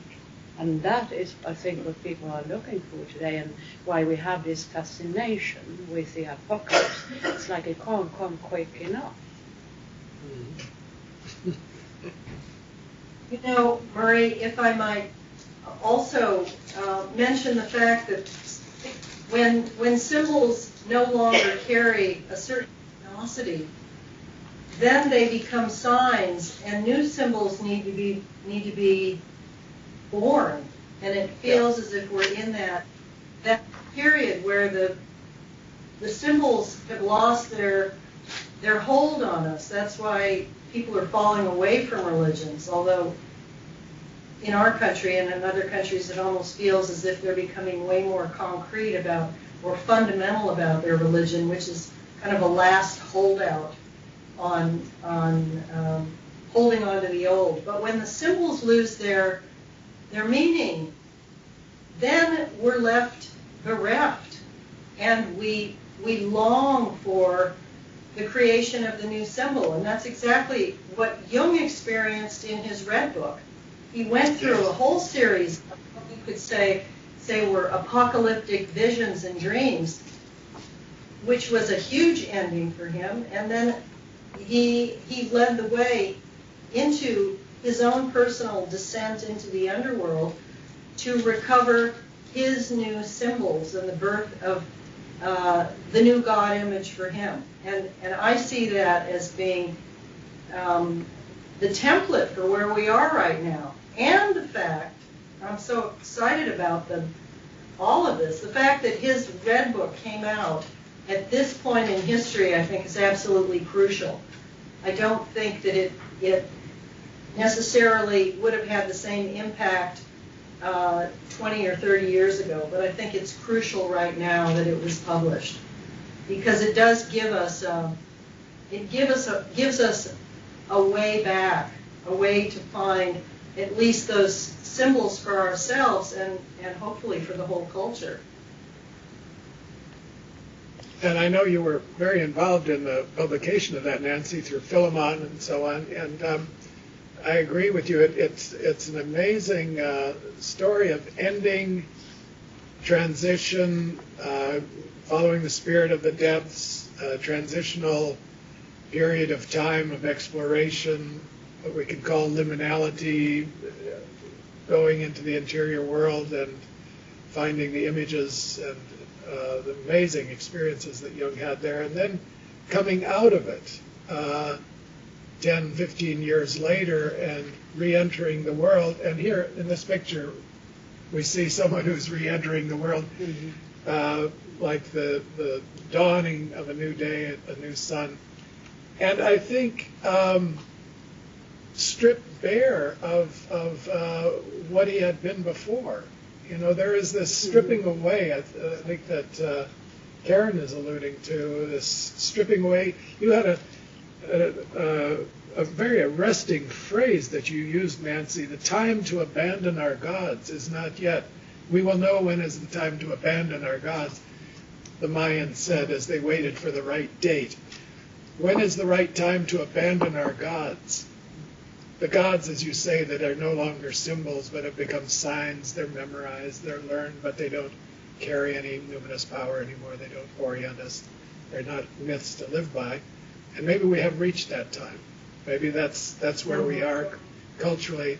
Time to abandon the old gods and let the new ones appear. The new emergence of a spirituality that can carry our humanity forward. Not to cut ourselves off from the tradition totally, but to advance into the future. Aaron? Yes, I agree with you. I believe that there is a strong wish to move on, to move forward. And you can recognize that in people individually. There are a lot of people who are in transition. I notice that in my work. How people change job, break up relationships, move, and there is a wish to move on, move forward. And I also agree with what you say, that where you can be stripped of your old and then having this beautiful sensation of that the new is possible, and it's very hopeful, and along with you, John, as a sort of search for establishing a meaning in a very hopeful manner. And when an individual experiences this, in Sufi terminology, when you have that experiences within yourself, that is considered to be a sort of initiation. Because before you have that feeling, you can persuade yourself, and you can think you should attend to certain practices, or that you should move house, or you should split off, or you should have another job, but it won't work. It won't happen until that sort of igniting spirit within yourself knows that no, I do it, and then sooner or later thereafter that will occur. That is an initiation in esoteric terms. And if you are then interested in cultivating a mystical attitude or a sort of sense of connection with the spiritual reality, you will then, by sheer coincidence in most cases, in my experience, encounter someone who can be your teacher there. And then the second initiation, the second sort of initiations, not grade, but sort, has to do with the relationship with the guide and the disciple, which has which bears many similarities with the analytical relationship, in which components such as confiding trust, a sort of natural rapport, it's a long-term project, open-ended, and nobody really knows exactly how it works. That sort of relationship. Well, that's a reflection of the. In that there is the reflection in the other of that very quality in yourself that you have awakened to already, and you want it. You need to share that. Yeah. The third sort of initiations is when that has become so integrated and so assimilated that it's part and parcel of who you are. So that when you walk out in the world, you are the same. Again, what you said, John, you are the same, but you are not quite the same. There's something different. Now, let's go back to that first stage where you find the teacher. There's a lot of talk about leadership. Yes.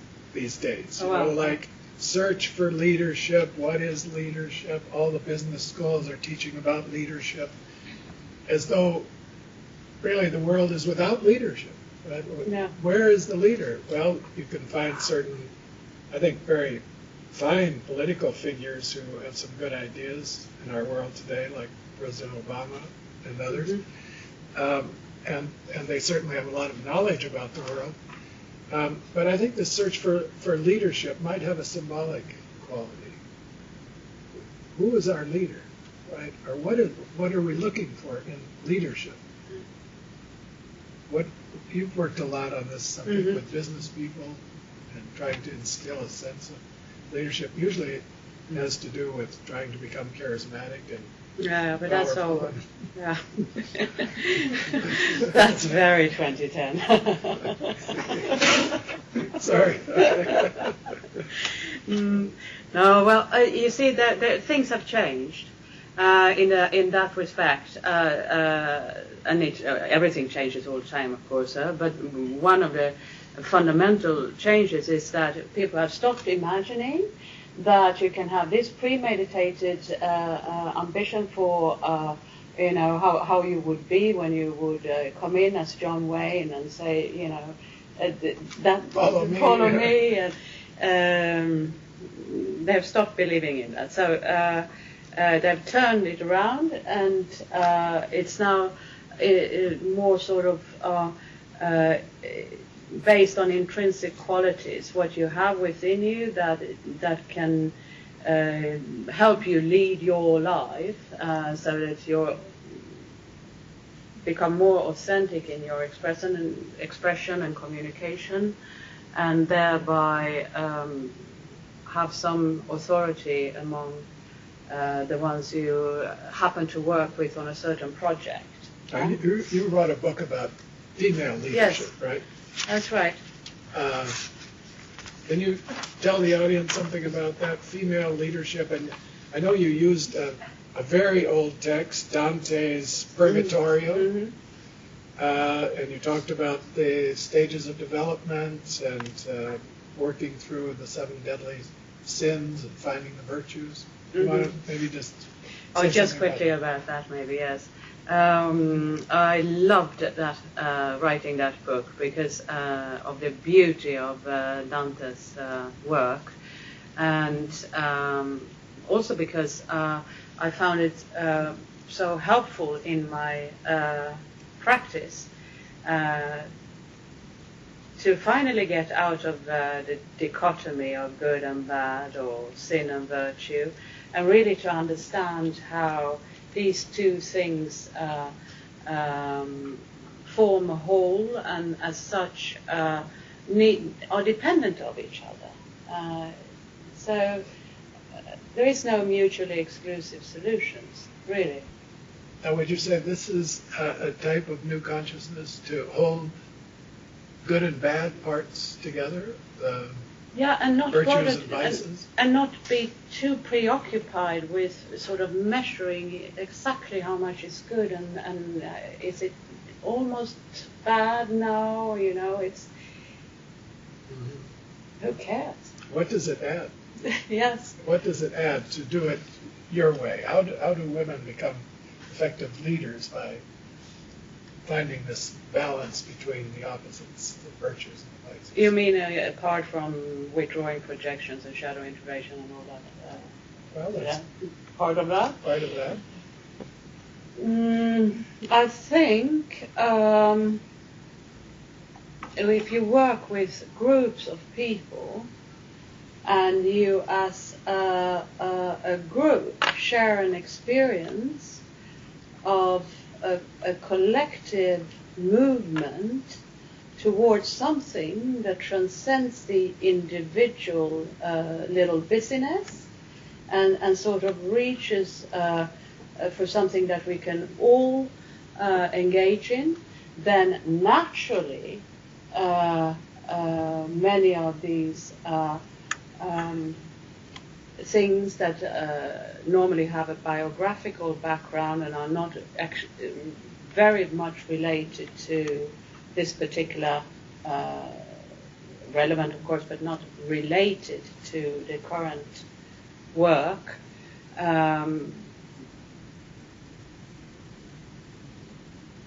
If you don't, there is this need for, or wish for, or acceptance of moving forward as a group, and a willingness to not pay too much attention to your own individual upbringing at that moment. And would you say this is a contribution that the feminine can make to the new consciousness, in the business world, political world? I read an article about Angela Merkel not long ago, and they said the reason she's so successful, they called her the most powerful German woman since Catherine the Great. That's saying something. She's very powerful because she's the chancellor of the largest state in the EU.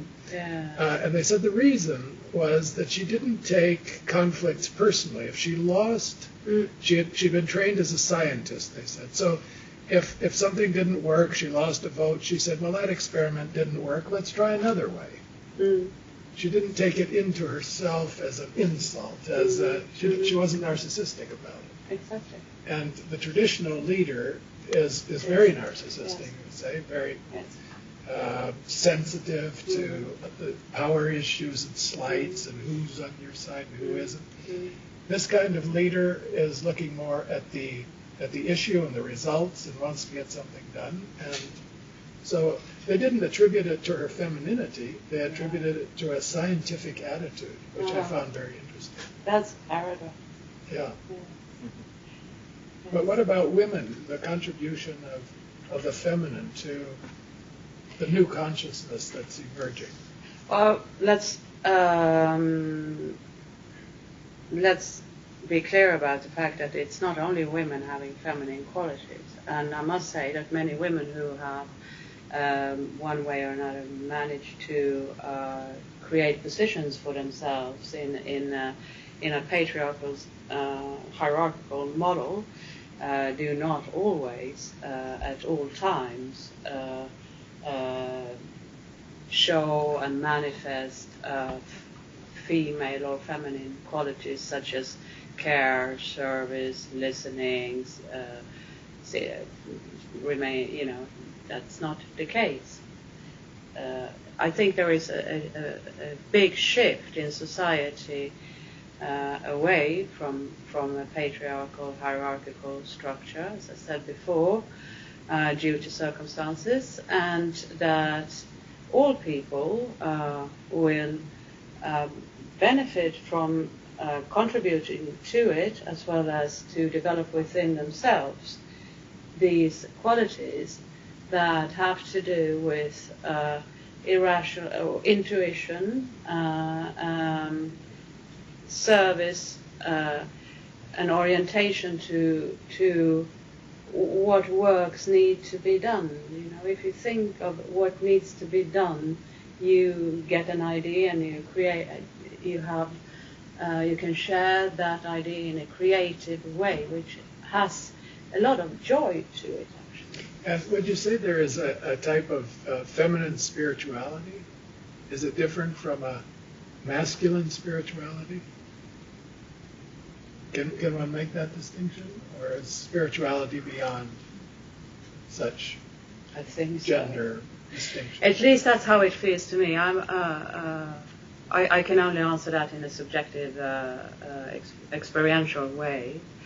I have never felt that when a person, whether an analysand or a disciple, is in close proximity with the radiation and the oscillation and feeling of his or her soul, that's an absolute thing. It has nothing. It's no longer then bound to personality or gender.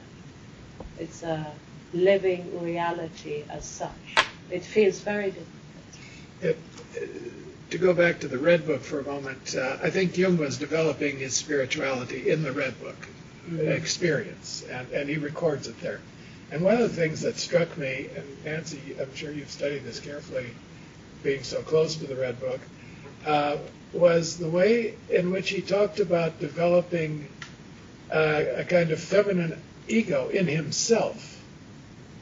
And there are some passages that he criticizes himself for being too narcissistic or too this or that, and he says, I have to become an ego that is like a womb that can give birth to the new. In other words, receptive, not non-judgmental, taking the spiritual into oneself and letting something emerge. And he uses the word feminine, actually, in that regard. Did you notice that? I think that's absolutely. He was looking for his soul, and through that, joy, pleasure, those elements connected with the feminine that he had become disconnected from by being so involved in the spirit of the time. And one thought that came to mind, this is really, I think, the crucial issue, this issue of the feminine right now. Not only, we certainly saw that this was Jung's struggle, and you saw in the Red Book how the feminine image actually transforms as he goes through his process. It develops, and he develops a closer relationship to it. But what is the feminine? The feminine is also the Great Mother. It's nature. It's our world. It's our collapsing world. It's the world that we've absolutely abandoned through science and rationality. We think we can put chemicals into clouds to make hurricanes less potent. We can change the weather. We can hurt things. We think we have control over it, when in fact we really don't. And we're really forced to our knees at this point to come to terms with the reality of nature, the reality of the earth, the reality of the Great Mother.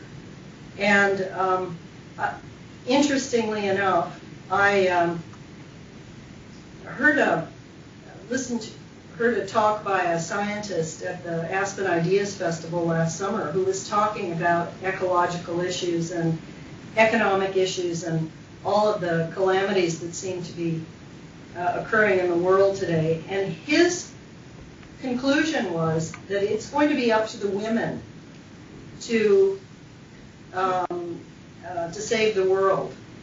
And he clarified exactly what he meant. And he said, when women across the world, not just in the developed countries, but in all the developing countries, the third world, fourth world countries, when the women get educated, then they will stop having so many babies.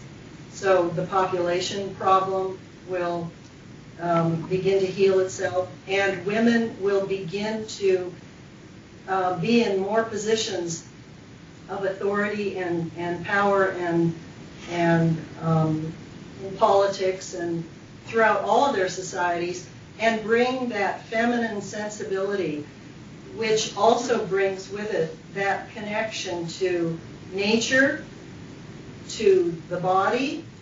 We were talking about the issue of the maize and how it actually poisoned a lot of people when they lost their connection to what it really meant and what's happening to our own food crops now. But he was adamant about the fact that it really is going to be up to the women.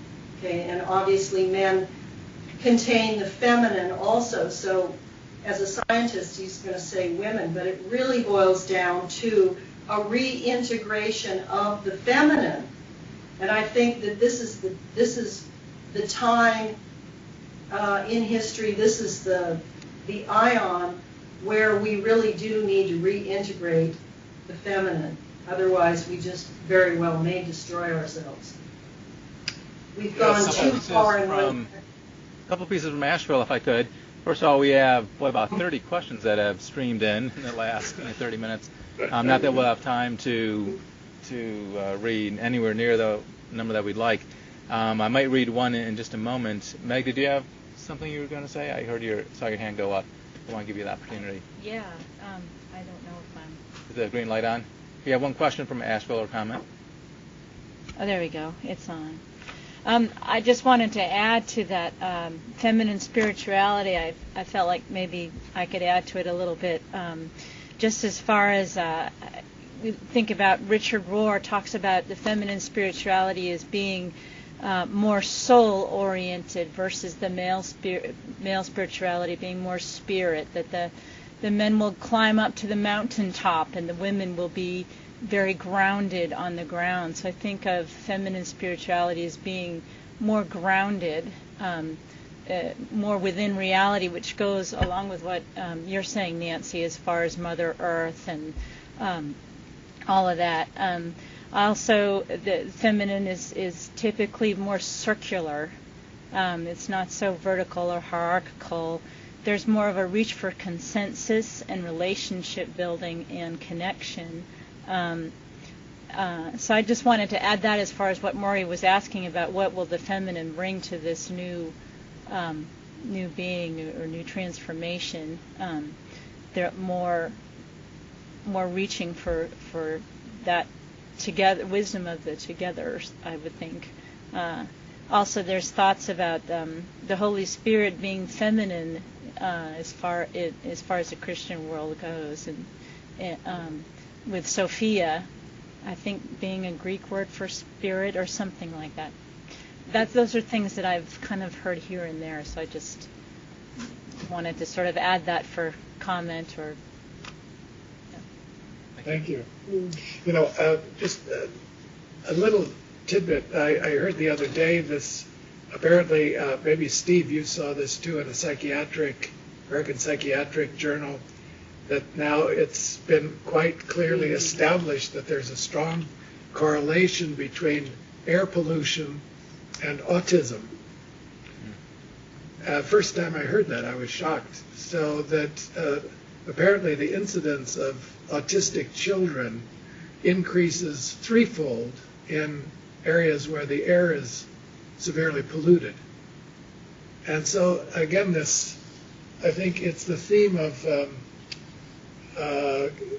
taking care of the environment, because it has such an effect on the next generation.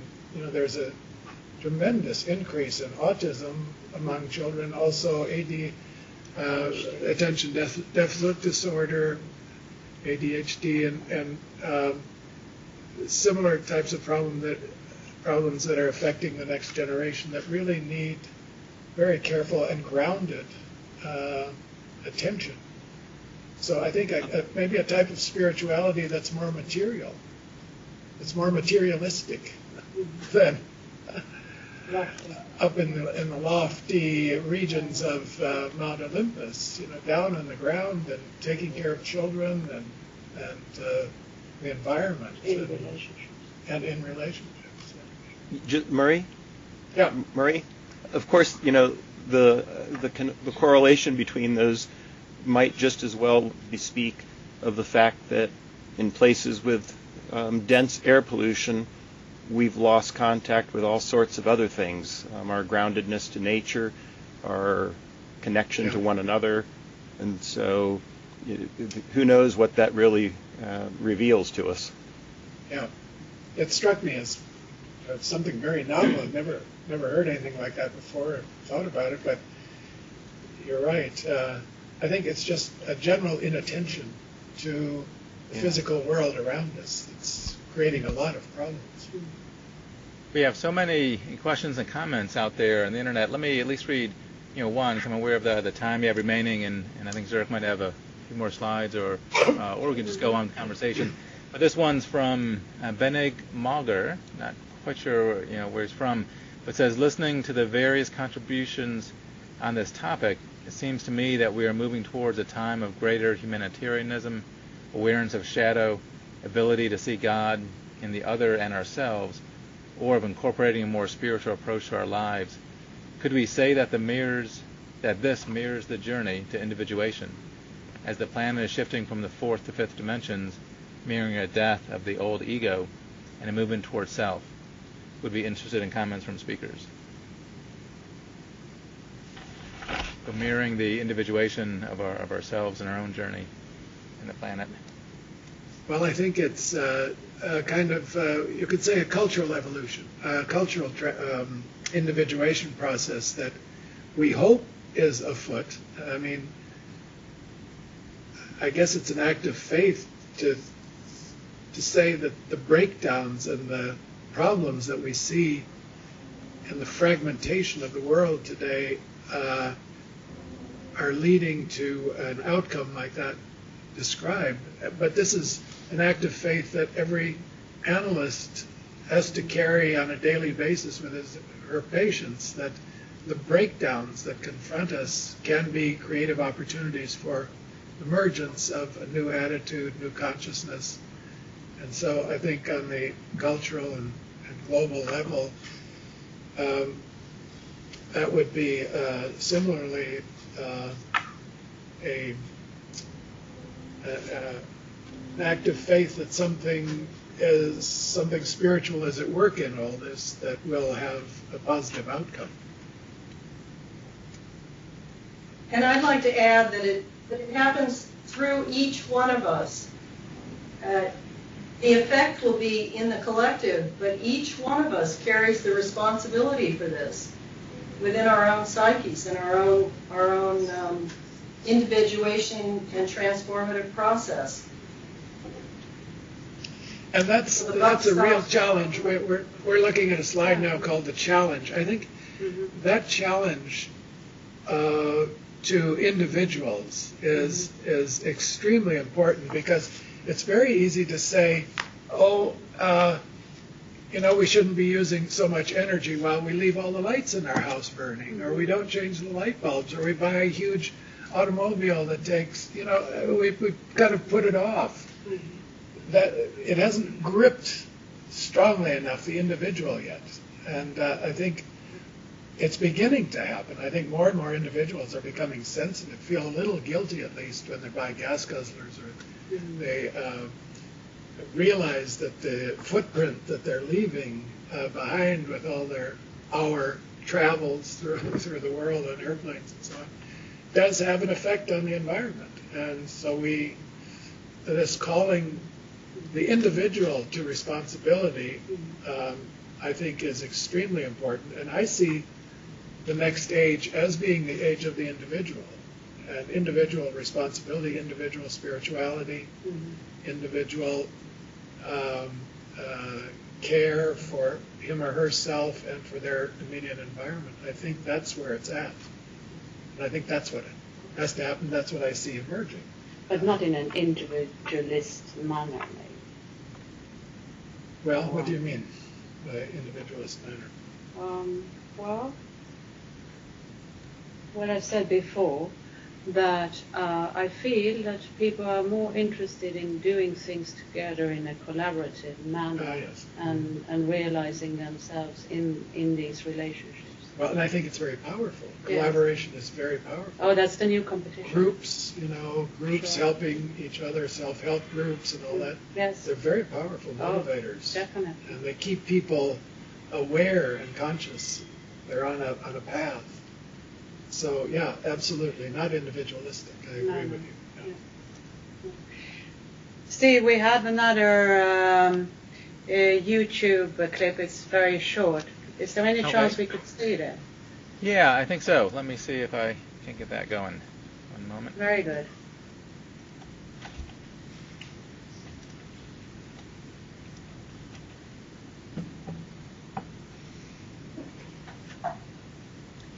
Ask them to stop sending their content. Oh, that's right. Okay. We can show we need Zurich to stop sending content for a moment. So if you can take down your slides from PowerPoint, that'll allow us to show ours. Mm-hmm. Oh, you will see now is just a short glimpse from a film called Inception, which is about accessing the subconscious through dreams, and to steal information from others that way, but also to do the almost impossible task, which is to import thoughts into others. But the reason we wanted to show this is to come back to what we talked about earlier as being the illusions that we live in, the illusions such as that we are all alone on Earth and that we have everything under full control, or whatever. That these illusions are not only illusions, they are shared illusions, and that if we take individual responsibility for the illusions that we choose to hold, we influence also the collective dream that we are dreaming.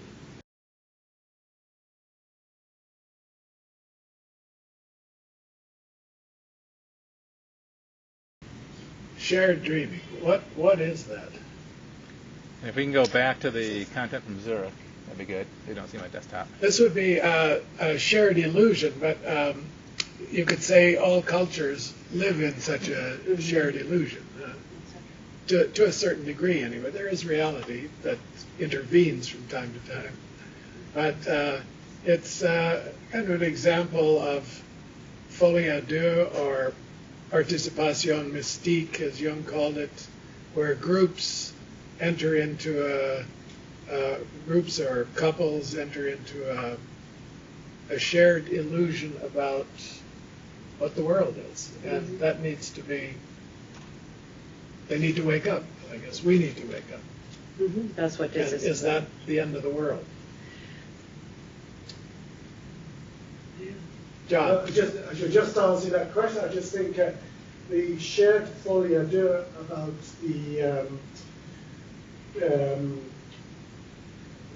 illusion that money is unlimited. I think 2008 we experienced a break of that. I mean, we thought everything is going to improve, there's going to be more houses, more money, the economy is going up, and we trust the banks and they're getting richer, and of course that exploded. That's an example. Yeah.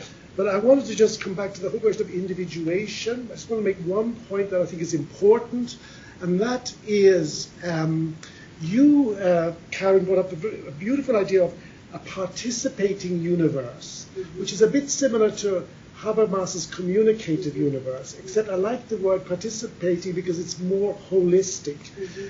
And I think that expresses also the need to work as a community in a very multicultural world. There's constantly new experiences, new people you're meeting, new cultures.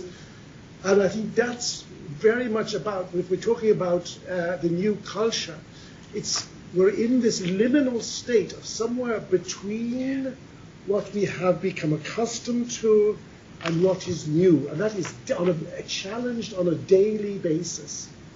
So I just want to get, and another one to point on that, and that is that the importance of Jungian psychology, it says that yes, but you have to first of all be aware of the unknown, the transcendent, the other in yourself, in order to meet that in the other.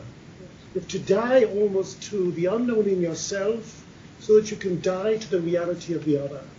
I think that's something of this new consciousness. It's a in-between consciousness. What, in between? Between I and the other. Ah, yeah. You see? It's all, we lived before, more or less, I'm there and they're there, and that's different. But I think in this breaking down of all the walls that separate us, the wall itself, the cracks, as that singer says, where the light comes through, is the important connection, the point of connection. That's the in-between consciousness. That's somehow a quality of what we're moving towards. But there has to be light from the gods, or God. There has to be light in order to see through or to break through those walls that separate us. I agree with you. I believe that we will all come to realize that we are united. So that it's not only financial systems that are united or certain weather patterns that are united, but actually we, individual people, are united beyond comprehension. And through God, of course. Yeah, but the path is extremely difficult because every day we meet that which separates us. I mean, another point I've just read yesterday a bit about the abuse of women. Like, we're talking about the Great Mother, but the abuse of women in art, in this dying culture, the book is just simply horrific. How many of these mafia gangs, create the most appalling crimes. So at the same time, the new is there, but there's a war going on. And I think we also have to learn to speak out about these things, where we stand. And that's difficult for maybe us introverted Jungians. And dangerous. And dangerous. Dangerous. There's that woman who was recently assassinated in Mexico who was standing up against the mafia gangs. She became a mayor for a while. First her husband was killed, then she was killed. I mean, you're talking about acts of courage to speak out in certain situations, at least. Even risk lives. Yeah. Well, I think courage is exactly what is required right now. Tremendous courage from all of us to stand up for what is right. What we know from our own inner sense of authority for what is right in order to shift the paradigm in thinking. Let me read one comment that's just been sent to me. This is from George Hoganson. And Maria, I know you know George Hoganson from Chicago. Yes, he just momentarily just sent me a message. This is from the Huffington Post. Came out today. And let me just read the first sentence or two. And it says, End of the World 2012, Mayan apocalypse rumors put children and teens at risks, NASA scientists warn. And goes on for another sentence or two. NASA scientists took time on Wednesday, yesterday, to soothe 2012 the doomsday fears warning against the dark side of the mind apocalyptic rumor. Frightened children and suicidal teens who truly fear the world may come to an end December 21st. It goes on to say that NASA scientists actually put up a web page to direct people to let them know that in their scientific view they don't think the world's going to end in a few weeks. But isn't that interesting that as we're having this conference, something comes up that is concerned about people's reactions yet again to that?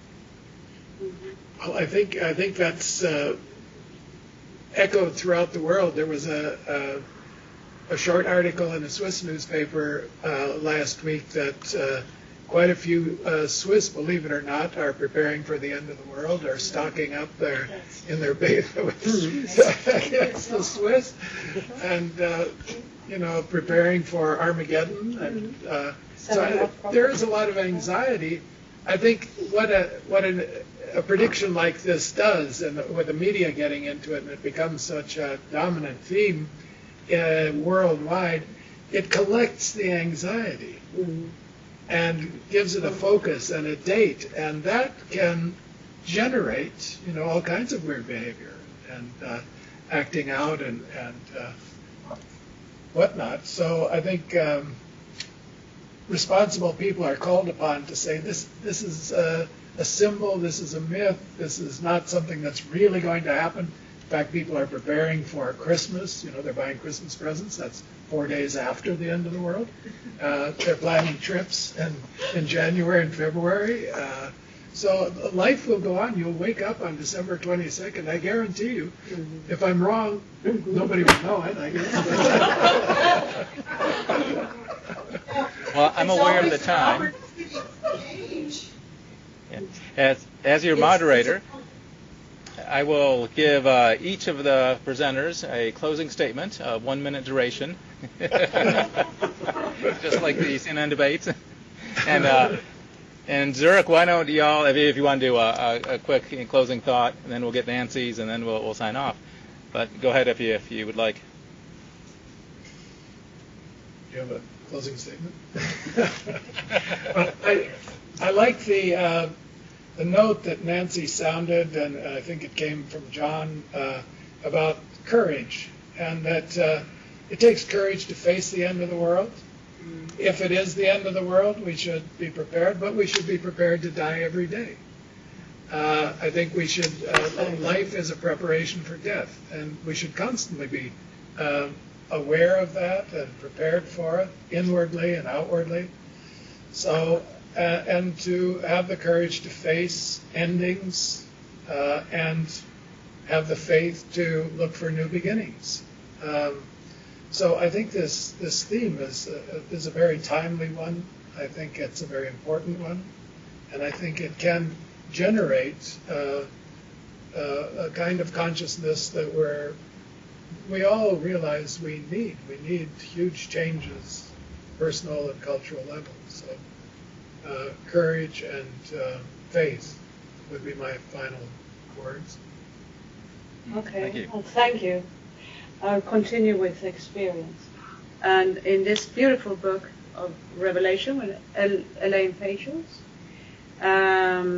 which is not, it's about other revelations, not only that of John, who is the author of the book of Revelation, the only one that's been included in the Bible. So here is one from a revelation, the secret revelation of James. The kingdom of God is not just an event coming at the end time, but a reality into which one may enter here and now. But Jesus says that whoever wants to understand this must come to know God experientially through an inner, intuitive kind of knowing. Unless you receive this through gnosis, you will not be able to find it. Page 89. Beautiful. Thank you. Nancy, any last thought before we sign off? A last thought. Yes. What do I want to say here? I think we have a lot to learn from some of the indigenous cultures throughout the world who haven't necessarily lost that connection to nature, that connection to spirit and soul, to the same extent that Western culture has. And that's why I love dipping back into Maya. They were a substantial civilization that had a very rich connection. Of course, they too experienced their losses. One interesting other thought that I just wanted to throw out there that kind of coincides to this is the idea of solar cycles. And I know Jung was very interested in solar flares and solar cycles. And it's just coincidentally that we're in a very large solar cycle 24 right now, that began January 8, 2008, right around the time of the economic collapse. And it's going to peak in 2013. And this is also, according to the Vedic astrologers, we're approaching the Saturn-Rahu conjunction, which again comes at the beginning of 2013. And that we had that conjunction when we went into Iraq both times, when the French Revolution took place, when Martin Luther King was assassinated. I mean, all these kind of things. It's interesting how what we seem to be picking up individually that creates tremendous anxiety are these larger archetypal forces of time, forces of space, forces of nature that are moving, and we as little humans kind of get tossed around by these, and of course feel like we are powerless and don't know what to do. But if we truly settle into ourselves with our own courage and our own fortitude and our own sense of introversion and pondering, we will definitely make it through. And there will be a fifth world and perhaps a sixth world, and hopefully we live through many, many more worlds and many, many more ions as a human race.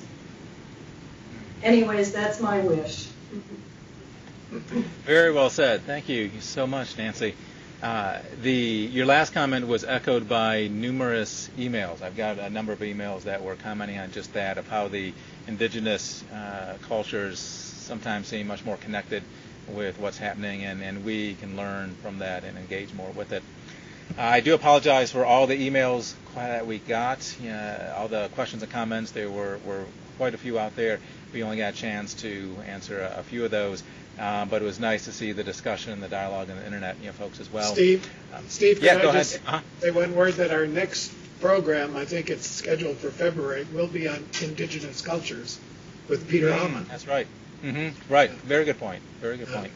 Native healer. We'll be getting that material together fairly soon. Well, I want to thank all three of you today. Each have done just a marvelous job with that. It was a very different format. We haven't done a style quite like this before, but it really came across nicely. It was just wonderful seeing the energy and the connection between the three of you, all looking in very different aspects, but yet also very much connected in this transformational way. So thank you once again, and we will see folks in a few months. Bye-bye.